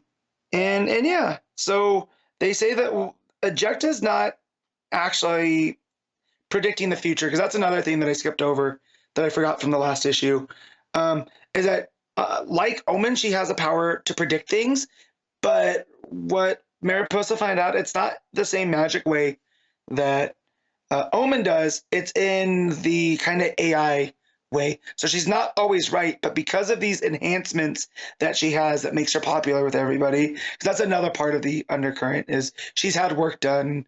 They kind of laugh and say that she's not 100% that way. That it's the AI is what's giving her the pardon the pun, the edge over some of these other influencers. And so essentially Power Girl and the crew, so Omen and Natasha, essentially go out trying to provoke Ejecta. So Power Girl goes out and writes like Ejecta sucks on with her heat vision, and that brings her there, and they end up having a fight. And in this fight, Omen tries to get in Ejecta's head to try to figure out what's been going on. And there's this little like girl version of her without all the enhancements who says, hey, that's nice of you to come here, but this was a trap. And Omen is like, wait, what do you mean it's a trap? And she goes, oh no, it's not a trap for Power Girl, it's for you. And the little girl version of Ejecta's eyes go black, and Omen gets knocked out of the fight, like completely taken away. And Ejecta's like, well, that's enough for me. And she disengages from Power Girl and takes off. And she materializes in this place that looks like a techno hell, for lack of a better term. Everything's kind of cybernetic, but there's lava coming down, and Ejecta's like, oh, hey, Pops, job's done. I got that psychic Ginger, she's out of things, so Power Girl's all yours for the taking. And it ends up being the like that synthezoid robot from way back in the first arc that took the form of that Kryptonian lion, that it's out trying to, get rid of Power Girl. So this is all part of this big gigantic lion's plan. And if the story was more straightforward and there was, instead of just dropping new characters, I think it'd be a lot more enjoyable. Because the banter and stuff's all there. I love hanging out with this group. And the art here, everyone looks great. Like the way that the action sequences go, everything flows well. The page where Omen gets into Ejecta's head, everything has this green tinge, and just the way that the art all flows from Melo is fantastic. The story just keeps jumping around, and it's driving me up the wall. Because again, I read the last issue like last week because I was going to get caught up, and I couldn't remember exactly what had happened to lead up to this. Because of where it's coming from and where we're picking up in the story, where we spend a whole issue in Asgard and Valhalla, and then we're just not going back to any of that. It almost felt like that was just almost like a placeholder in a weird way. So art fantastic, story not as much. So I'm going to give this a 5.5. Oofed. And this is probably been my last issue. Like not to yes. ruin the illusion that I'm listening to anything you say when you're talking Of about course. Power Girl, but I was not paying attention at all, and I just heard a 5.5 and went, what? Gotcha. 5.5? Yeah. All right. Okay. Rough times. Okay. Fair enough. Good to know. Well, okay. Green Lantern Dark, issue 1, Tate Brombal writing with Werther Dell'Edera on the art. Apologies if I butchered that name. I think I did okay, but it's a tougher one. So, yeah, this kind of came out of nowhere in the solicits. It's just kind of this Elseworld. Didn't know what to expect from it. And, yeah, it's set in, it's this 50-page book. And it is issue 1 of however many. And I say that because when I was getting to the end of the story, it kind of wraps up in such a way that I thought, oh, was this just a one shot? And I was like, no, that's just chapter 1. So it's got more, but they are definitely doing more kind of standalone issue style stories. At least this one is anyway. Yeah. So yeah, it sets up this entirely different alternate world where like the world's been consumed by darkness, largely something to do with Runday. Who's raising the dead and like basically spreading a zombie virus where people are turning into these dark monsters that are very zombie-like. Although they do kind of speak a little bit, they're kind of like muttering things like, oh, the pain, or oh, the sadness, or stuff like that. But it sets up this world where this teenage girl is in one of the towns that still survived and is telling stories of the Green Lantern and how she will save us because she's like lighting the way and she's like a beacon in the darkness and all that. And everyone doesn't really believe her. They think it's just a bunch of nonsense. But she's convinced. Her little brother makes fun of her for these speeches and these stories that she tells. Did you read this, Matt? Oh, I did. I was listening. I'm getting the tangent universe stuff so we can, once you give us the main points, why you were doing that why thing, this Earth is the way that it is. Yeah, you were doing that thing where you were being so quiet. I'm like, wait, did he not read this, the son of a bitch? No, I did. I was also, so I'm waiting for my new glasses to come in, and anytime there's a lot of white on the background, it really messes with me. Okay. So I was trying to get it into night mode as well. But yeah, I was just trying to get up what makes the tangent comics. Yeah. So yeah, keep going. Anyway, so in the diner that night, after the whole like public, I don't know, assembly or whatever it is that this teenage girl tells these stories at, she thinks she sees the Green Lantern come in, and everyone thinks it's a myth. But it turns out it's actually one of the monsters. It's like a scout for Grundy's like monsters. And the Green Lantern though is in the diner and does like get up and like stop the thing. So, and it's got a very, like lots of purples and like muted oranges in the art style. So the green really pops when it comes out. Yeah. And the lantern in this case is like a lantern on like the end of a stick. Like it's like sort of like an old school lantern that's been held up for light. So yeah, very different and very unique lore here. And the teenage girl is basically, oh, you're here, you're here to save us, you're the Green Lantern. And much to her surprise, the Green Lantern says, look, that was a scout, the monsters are coming, you need to like hide, go find somewhere and don't make any noise, and maybe they'll pass you by, maybe they won't find you, and that's the best you can hope for. And it's really a case of this girl being disillusioned with her hero, that she's built up as this mythical being, basically being this cynical, hopeless, jaded like person who thinks there's no hope in the world. She was like, I was just here for a beer. It had nothing to do with your light that you're holding out for me. You know, I know this place called Lantern's Light, but kid, that's beyond me. It felt a lot like, why am I drawing a blank on that Western? We compared the Supergirl book to True Grit?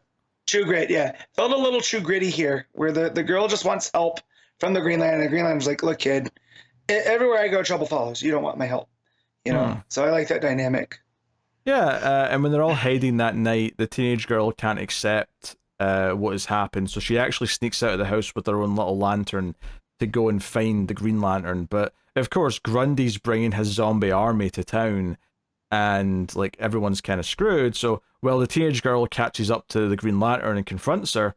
Lynette's her name, for the record, the teenage girl. I don't think we ever get a name for the Green Lantern, do we? No, just the Green Lantern. Just the Green Lantern, yeah. We never get like who she is as a person. No, but it does seem like it's almost like a curse, right? Where it's this power that was bestowed upon her where she didn't want it. Yeah, it definitely feels curious. It feels closer to the Green Flame of the Alan Scott stuff than it ever does anything like the core or any of that, for sure. But it definitely feels like a horror book, which I was not necessarily aware of going into it. Maybe if I'd read the solicit text and remembered it, I might have done. But because the mother of Lynette comes looking for her when she panics when she's not in the house, it actually leads to the mother getting grabbed by the zombies and dying. So really rough time, and like, you know, Lynette wants to run off and go after her, and she has tears coming down her eyes, and the things get really dark. The zombie armies come into town, they're attacking people, and the Lynette's looking for her mom, like begging, where are you, like really looking for her desperately and not being able to find her. And when she does, she's turned into a zombie. Lynette's got the purple, like, you know, face and the eyes, and you know, it's proper horror movie stuff. She's missing an arm as well, and she's coming after, and like, it's like the little brother's still okay though, and the little brother kind of jumps in and grabs his sister. And it's kind of sweet actually, because the little brother was like being a right little shit to her earlier on, where he was like belittling everything she was saying she was like, you know, believed in fantasies or whatever. Yeah, making fun of her for having hope, because this is a world that's very dark. Yeah. And that, like, that stuff's gonna get you killed. And it comes from a place where he's trying to protect his sister. But yeah, so the fact that he comes in, he's the one now that pulls her out of this. Yeah, he comes in and saves her, and it's actually kind of sweet that he does because of their relationship so far. But of course, like, the Green Lantern does come in and like shine her light to like try and help the situation, and just like, even though she's admitted that, you know, like the zombie army's hunting her, like Grundy wants the Green Lantern, which is why it's kind of her fault of wherever this army goes. She shines her light super bright. We get all this sort of like idea. It's almost like the dark side of mega beams coming out of her lantern and like hitting the zombies and like blowing out the back of their heads. So it's very green and looks kind of like green liquid, but it, like, if you actually made this red, it would probably get like a mature rating for like gore. So yeah, pretty neat though. Again, a lot of this, like the coloring here with the green light against all the dark sort of panels, and very muted otherwise colors. Although that said though, some of the zombies do have these like bright purple like flowers growing out of their heads. There's this idea that like Grundy and all these zombies have come out the ground, so they've got that in them. Really cool stuff. So yeah, I mean, ultimately, like, she builds or uses her power to build a big green dome to keep the zombies out of like a central area. So she uses the green power for that. But the Lynette tries to talk to her, you know, during this, and she's like, I want to help, and she's like, look, kid, this is using all my focus, all my willpower's been used to like make this dome. I kind of need to hold it up, and you're kind of getting in the way. But the big thing here is that when things kick off, and she sees her mum again, and all the rest of it, and the dome falls, and Grundy's army's coming for them. Ultimately, the green light, like wherever this green flame comes from, it kind of chooses to also power the girl, and her like handheld lantern turns green, and she's able to hold it up as well. And they kind of like, it repels the zombies here towards the end. And it's kind of how they win, is that the girl seems to have also been given the green power at the end, and the brother's even like, oh hey, like, are you a Green Lantern now? What's going on? And like the actual Green Lantern's like, no, she most definitely is not, but her lantern turned green and sort of helped spread the power. And it almost seems to be like this thing where she was being optimistic when everyone else was like dark and giving up hope, and she was this beacon of light for everyone else, and that's why she is also now in some way kind of a Green Lantern. But you know, it just it ends with them saying they hold back the night, like, but it basically says like that'll deal with Grundy, because it's basically taking away zombie army, right? You know, all the zombies kind of fall, and like I think what they say is it takes back the will from all these dead people and takes it away from them. And so, they become the protectors now. Yeah. So Grundy is attacked by them here at the end. That's what it does to them. So this was a really interesting read. I thought it flowed quite well, and it was quite beautiful at times. It was a interesting little horror story that just kind of tangentially related to Green Lantern lore, but not really. So I don't know. How did you feel about this? No, I don't. I liked it a lot. So yeah, so I was doing some research on Green Lantern from the Tangent universe and how it is so different. And what I liked here is how the Green Lantern power works here. It gets bestowed again. So like when this Green Lantern who yells, "My name's Rena Mori," and I didn't want this power. It was given to me as a child. So then you also get why she doesn't want Lunet's help, right? Yeah. Because she already had gone through this. She sees a lot of herself in there. But essentially what this green flame can do is you can put the lantern on a grave, and it resurrects that person for the time being. So here, when Rena talks about, I mean, that makes sense with given that the Green Lantern resurrected Grundy, or why Grundy wants that power, because Grundy's resurrected, Right, and so here you find out that the predecessor Green Lantern, before Rena, brought back Grundy, but instead of going back to his grave like he was supposed to, he wanted the power for himself, right? And then that's where he becomes this revenant, right? This creature of just pure revenge that is using his power, you know, to spread that ill throughout. So so I like all of that, and again, it used the Tangent universe, but only in that what we know about the Green Lantern, right? Because this version of it's kind of in a zombie apocalypse realm, right? And so we don't need to know about anything else. We can just focus on the Green Lantern. Yeah, because I didn't know anything about the Tangent universe, so I went into this completely blind, and it worked as just a standalone. Well, I think it works even better, right? If you know nothing about it. Yeah, almost. Yeah, because like you say, it's kind of a zombie apocalypse, but I would really emphasize that it's kind of like, because the tone of it's like a little bit different from your typical zombie apocalypse. This idea that darkness is spread and the entire world's in perpetual night, and that people are like, you know, in this small town or huddling close to the lanterns because that's the only light they've got. Like, it really gives this sort of like mystical vibe. Whereas zombies typically aren't mystical; they're just whatever. Well, it's not so much a horde. It's like they're trying to be, you know, not bring attention to themselves.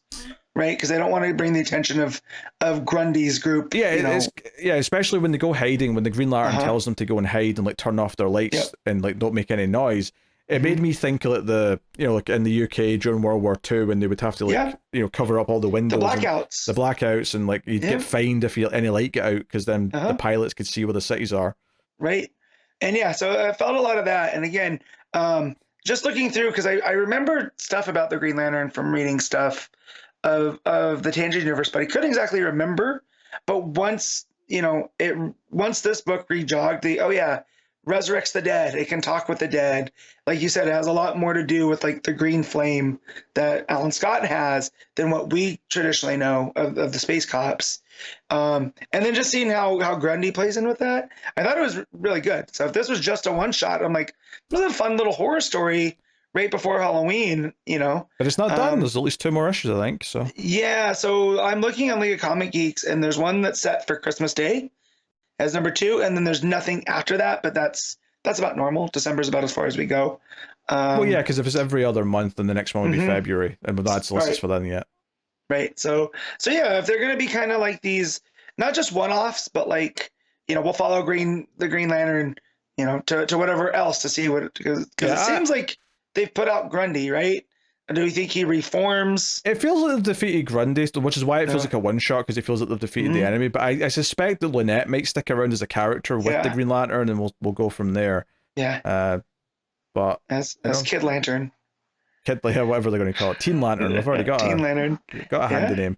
I like this, and honestly, like this has made me feel quite confident about that new Batgirl book, because it's the same writer. Tate Brombal is going to be doing that, and this was the first thing I've read from him, and I'm like, you know what, this was pretty good. A good sense of character, a good sense of tone. Obviously, the art helped with that, but like, I'm certainly not worried about that Batgirl book now. I'm actually kind of excited now that I've read something by him. For sure. Agree on all this. And then the Werther Dell'Edera, I've read, I think, some of those anthology books. It's popped up in like Batman Brave and the Bold, or something along those lines. Oh no, it's here. It's Something's Killing the Children. So that makes a lot of sense. That's right. I know that name.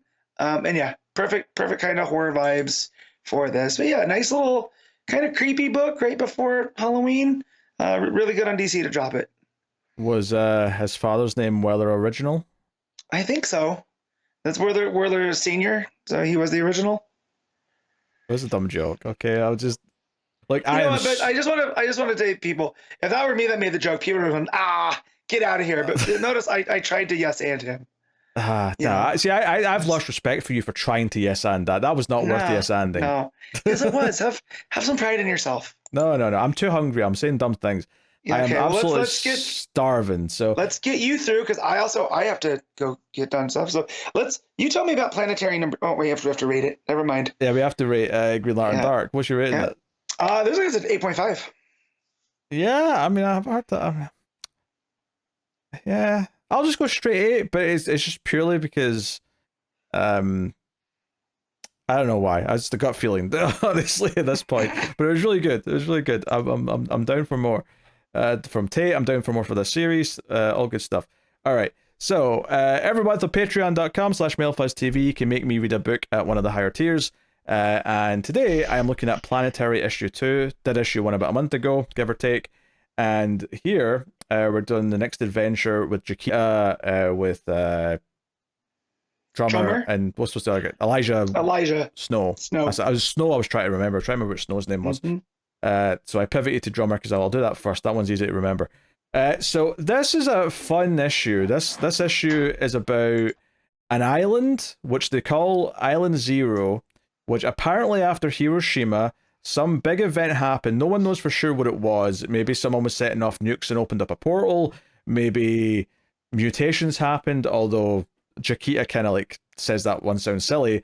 But there's an island that had kaiju on it, right? Giant monsters. And this issue is about a group of Japanese men, one of whom in particular is an author who is a bit of a revolutionary. He's kind of gathering support to have an insurgence. So he's kind of like this like strong-willed kind of guy who is gaining a following and has these big noble ideas of taking over the country. So he's kind of a villain in that sense. But he's here with a small group of people on this island looking for secrets or answers, and because it's a private place, and this island is halfway between Japan and Russia, and there's a bit of a dispute over which country owns this island. Like, Japan thinks it's legally theirs and always has been. Russia thinks they own it because of what happened in World War II, so there's a bit of a standoff there. But basically everyone's sworn to secrecy of what's on there, and this group that have arrived in the island find this giant moth-like being that's just lying there dead. In fact, every monster we see here pretty much is dead. But anyway, that's our big teaser at the start of the issue. I mean, even this on its own was already super interesting. Some of what I just said there comes from later. The explanation of what this island is comes from later.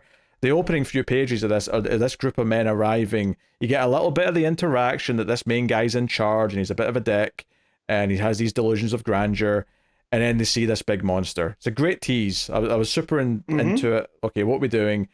And then the main characters have arrived in Japan. They're in Tokyo or some city anyway in Japan, and they're meeting their contact there. And Snow is asking a bunch of questions and they're not really giving him straight answers, so he's getting frustrated. But this is like the Japan branch of Planetary, and this guy here is ready to give them some answers and say, okay, what are we doing here? He's like, I didn't want to like say it over the comms. We find out Drummer's got like a natural anti-surveillance like aura. Like within 5 meters of Drummer, nothing can be picked up or recorded. I was like, okay, that's a weird quirk to Drummer's powers, but okay, we'll go with it. Why not? And he explains all this monster stuff, this Monster Zero stuff, or some of it anyway. Explains that these men are there, they're not supposed to be there. A big part of this is like helping keep it a secret that all this is going on. So between this conversation and when they arrive on the island and Jaquita explains to Snow what's going on, they find the big dead moth, like, oh shit, this group of men have already seen this. This is a big deal. But this is where we get a lot of this backstory of what went on here. And I think what's really sticking out to me here about this book so far is between this issue and the first one, is that both issues spend a long time explaining the backstory to a cool idea, right? So the last issue, it was, there's this secret base and this team of superheroes that no one knew about encountered like a version of a Justice League from another universe, and it killed them all, and it was this never-ending battle. This guy was standing guard to like take on this villainous team if they ever showed up again. Here, we find out all this backstory, which is heavily inspired by Godzilla and like the Toho monster movies. And it's like, oh, this happened here, this island's here. And for some reason, this, like, they came here, whether it was mutation, came from a different dimension, whatever, or they're aliens, they all died mysteriously a few years later. They've all been dead for decades, and no one really knows why to that either. But they've been kept here secret. So this like, you know, leader guy who's here, Ryu, I think his name is. Ryu is like, they found another big dead monster. This one's a big lizard, and there's a big hole in its like chest, and he's walked inside it, and he's like, hey, come in, we're going to set up camp inside the monster. This is a holy place. This is a sign that we're on the right path to like whatever. He's basically a cult leader, I guess, at a certain point. Yeah. And he's basically saying, here, we should eat some of this flesh from this dead monster. And this is the point where the guy who's been kind of challenging him was like, okay, I've had enough. I'm not eating that. This is stupid. This isn't a sign for anything. And starts really like sort of telling him no. And this is when Ryu just pulls out a gun and shoots him in the head. It's actually a really vicious looking gunshot in the panel. It's ghastly. Yeah, like his head just blows away. It's almost like it's too much of a blast for a handgun. It looks more like a shotgun's hit him in the face. Yeah. But worth mentioning. So at the start, I actually really like this. At the start of this page, Jaquita, because you can see really far, is like, hey, I can see them. They're inside that big kaiju over there. And Snow's like, I can't see a damn thing. That's ages away. And then the gunshot happens, and he's like, oh shit, I can't see anything, but I definitely heard a gunshot. And she's like, all right, try and keep up. So she like super speeds like down the like the terrain towards them. And it's right here as well that this military group show up to confront this group of like tourists, effectively, for lack of a better word. Yep. And they're like, hey, turn around, you're not meant to be here. We can't let you leave here alive. So there's basically like a small military installation on the island that's got a small platoon of about maybe half a dozen men who are here to protect the secret of the island. And they're basically saying, hey, we're going to kill you because we can't let you leave here with these secrets. You're not supposed to be here. You're trespassing, and you're not supposed to know any of this. And Ryu, this, you know, cult leader who's got delusions of grandeur, says, all right, fine then. If that's the case, then this will be the execution of all of us. And they set this up earlier, actually, when his like second in command was challenging him. He was saying things like, oh, I'm down with, like, you know, some people need to be killed to make our point, to like take back the country. So it's not like the guy who was standing up to him was like a sensible human being. He's just a bit more sensible than he is, because he's clearly still a bit of a terrorist. But he mentioned like nerve gas or something like that. So Ryu shoots his bag, which is full of a gas that then leaks out and kills himself, all of his men, and all of this military platoon. And Jaquita like stops running towards them when she sees it. and she starts yelling out to Snow, "Hey, like that gas is toxic, it's going to kill you. You have to run." And Snow instead just stands there and closes his eyes, and basically with his cold powers, like basically like dissipates the gas by freezing it, and it all just kind of like fades away in front of him. It's a really cool little moment because it kind of teaches you a little bit about his powers, but it's also kind of impressive and sort of like it surprises Jaquita how well he handles it. But yeah, it's just a really cool little moment. I like that she says, "When you finally said you're a cold bastard, I thought it was a metaphor." You know. Yeah, that's a funny line. Yeah. Yeah, it's a really big thing. So yeah, like they basically just theorize about why they were there, and like, hey, we'll go off to this military base before the replacements come, and we'll try and deal with it. This is where she's theorizing how this happened, because Snow's like, how the hell did this even happen? Like, why is there monsters here? What's going on? And it's definitely treated with this air of mystery. And basically the end of the issue is that as they're talking, a giant flying monster flies overhead, and Snow looks up and says, "Wait, I thought you said they all died off." And Jaquita just smiles and says, "I did. Isn't that great?" Like, she's actually just pleasantly surprised to see that one of the monsters is still alive. Yeah. Which is really cool, because having read that Modern Outsiders book, I remember her being very, like, you know, attached to that giant sea monster, and like they were happy that they were able to save it. So this is actually kind of a neat thing to see, the introduction of her kind of like affinity for you know, animals, endangered animals, if not giant monsters specifically. Yeah. She has a sense of wonder, like she's not cynical. Yeah, and she's into this. She's happy to see this. I thought that was really sweet, actually. And that's actually the final moment of the book. That's the end of the issue. Is that just that moment of like wonder and being like, oh, isn't it cool that one's still alive? When other people are scared of them, or like you've got the weird cult leader being like, oh, these are a sign that we are on our path to taking over Japan, and like we are divine leaders or something. She just sees an innocent creature and says, oh, isn't that great? Isn't that spectacular? This big greening yellow monster's flying overhead. See, I also take that in the meta sense where they talk about, you know, essentially they're talking about the kaiju movies that came out of Toho, right? And there's a Mothra there. That big lizard one kind of looks like Godzilla. And so when they get to the end there, I think she says that, you know, they died off in the mid-70s for some reason. They never left the island and they never bred. So it's kind of in this meta sense too, kind of what happened to the kaiju movies, right? Is they kind of got lost in the public consciousness. I mean, they came back in the mid-80s, which maybe gets in the way of this a little bit, but yeah.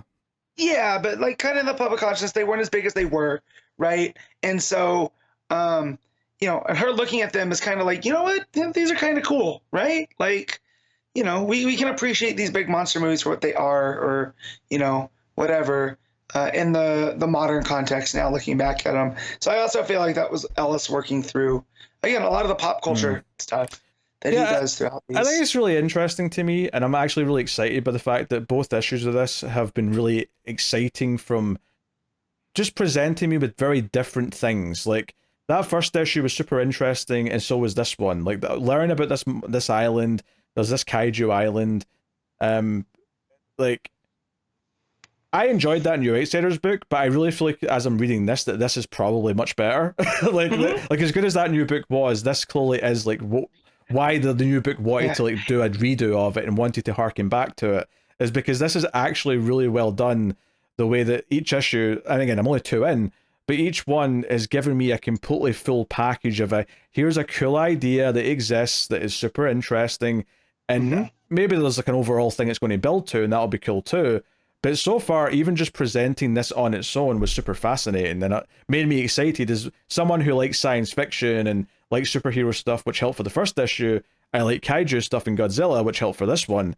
And I'm like, it makes me excited to go, oh, what's issue 3 going to be about? Like, what completely different thing is issue 3 going to do, and make me care about it by the end of the issue? Because both these issues have done that so far, and that's actually really cool.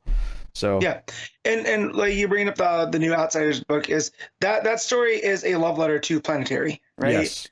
You know, so the fact that it gets written and it gets to tell that story, but through the veil of comic books versus just these pop culture type things, I think that's really cool. Yeah, that's maybe the first Warren Ellis book I've even read, to be honest. It's kind of wild, because I've heard of his name for a long time, but I just never got around to reading one of his books. So no, that's cool. Yeah, I'd give this a solid 8.5. Really, really enjoyed it. Yeah, happy someone's making me read it because it's really good. So very cool. That'll take us out the part of the show where we pick our favorite stuff of the week, favorite panel slash moment, favorite cover, favorite art, and of course top 5 books. So Matt, what is your moment of the week? Good Lord, where do I even start? There's so many books to pull from. And for the sake of brevity, I'm going to go from one Absolute Wonder Woman, and it's where we see her not suit up, but get ready to do some like blood magic. She takes off the big, like Helm of Ares looking thing, and then puts her hand in the blood of the monster, and then uses that to put it on her eyes, so then she can hold them all back with the bracelets. That whole sequence is really cool. So that one's mine. Yeah, there's stuff I could pick from multiple books this week, but I kind of also want to go with something from Absolute Wonder Woman. I kind of want to go with where she's like after she gets knocked down and she's getting up from the beach and the flashbacks playing out as she's getting up. Like I talked a lot about that couple of pages, and I think it stuck out to me a lot. It might not be my favorite character moment of the week, but I think it's the moment from a comic book art and craft perspective that it really stuck out. So I'm picking that. For cover, and I'm glad when Matt's get a book I don't read because it gives me a chance to look at them properly. There's a nice Redondo cover for Detective. I like the main cover for Nightwing.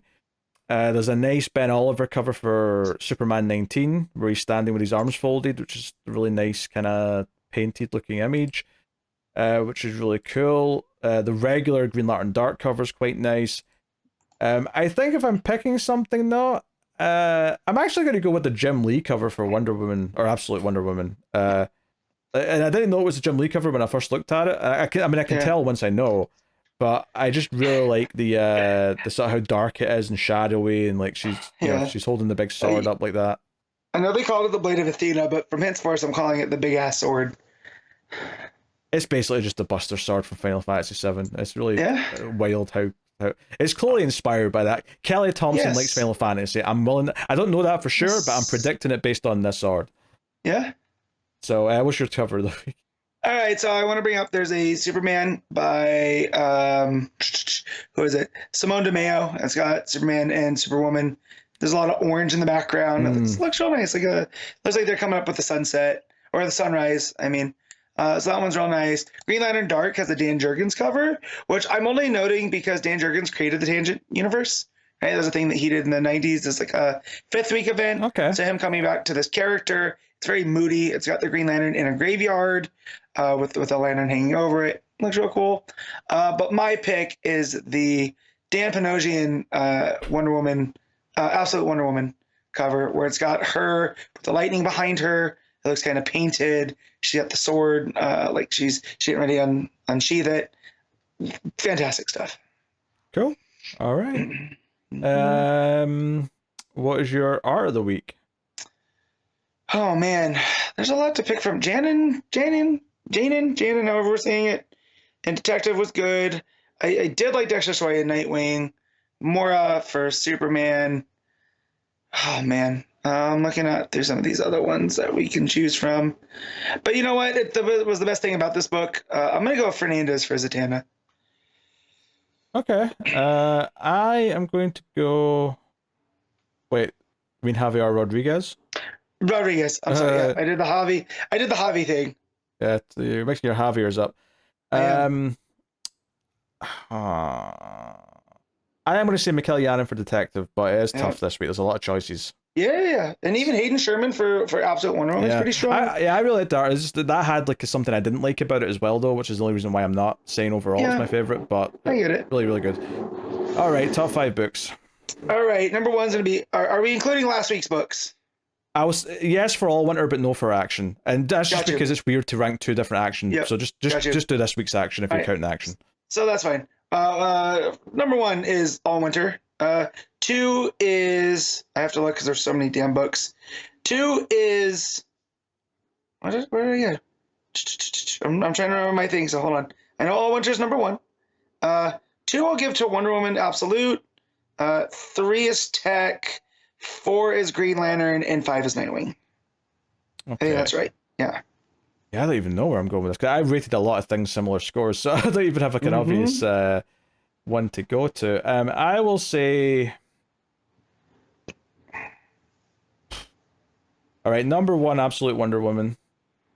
Number 2. Number 2, Detective Comics. Number 3, Action Comics. Number 4, Nightwing. And number 5, Dark Knights of Steel, I think. I feel bad though, because Green Lantern Dark was really good, and I'm not. This is actually a tough week because there's actually more than 5 books I'd want on there, which is good. It's a good thing. It's a good problem to have. You know, I don't mind leaving Superman off. I don't mind leaving Zatanna off. Wasn't actively not that great, so that's fine. But okay, rough. That was a rough week to pick for. All right. Anyway, I'll tell you what's coming out next week, and thankfully, after 2 3-hour plus weeks, next week will be a nice light week 5. We have Action Comics 1073, Batman: The Last Halloween issue 2, Nice House by the Sea issue 4. Those last 2 books were both week 4 books last month, and they pushed them to week 5 this month, which is exactly what they should have done. That's a good idea, DC. Spread them out. You also have Poison Ivy, Swamp Thing, Feral Trees issue 1. G. Willow Wilson and Mike Perkins, sign me. All right, we don't even need to have a show. That's my number 1 book next week. I can already tell you. I might even want to check that out just because it's Perkins and Swamp Thing. But I don't know. I'll decide. I'll have a Patreon book to do next week at the very least. Plus, on top of that, there's also Multiverse's Collision detected for Penguin Special issue 1, which I think is just a reprint of some of King stuff. No, it's a reprint of a lot of things. It's it's an anthology with Robin. Okay. Yeah, it's an anthology special. It's just a bunch of Penguin stories. Yeah, it's a bunch of stuff because Bill Finger's credited. So. Yes. Yes. So not one that we have to worry about. Yeah, and not just for the creation. I mean, he's credited as one of the actual writers. Yeah. Yes. Yeah. Plus, there's Bruce Wayne, Family Adventures issue 136.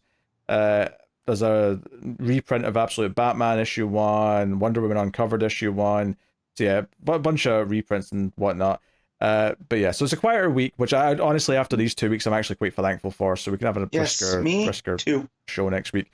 But yeah, that is pretty much us. Thank you very much for joining us, everyone. You can support the show, support Comics From The Multiverse by going to patreon.com/MailFuzzTV and supporting us over there. Get the show a little bit early if you want to.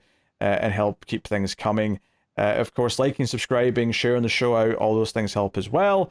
But of course, that is us. So thank you for joining us. We do appreciate it. Keep reading DC Comics, and remember to never get lost in the Speed Force.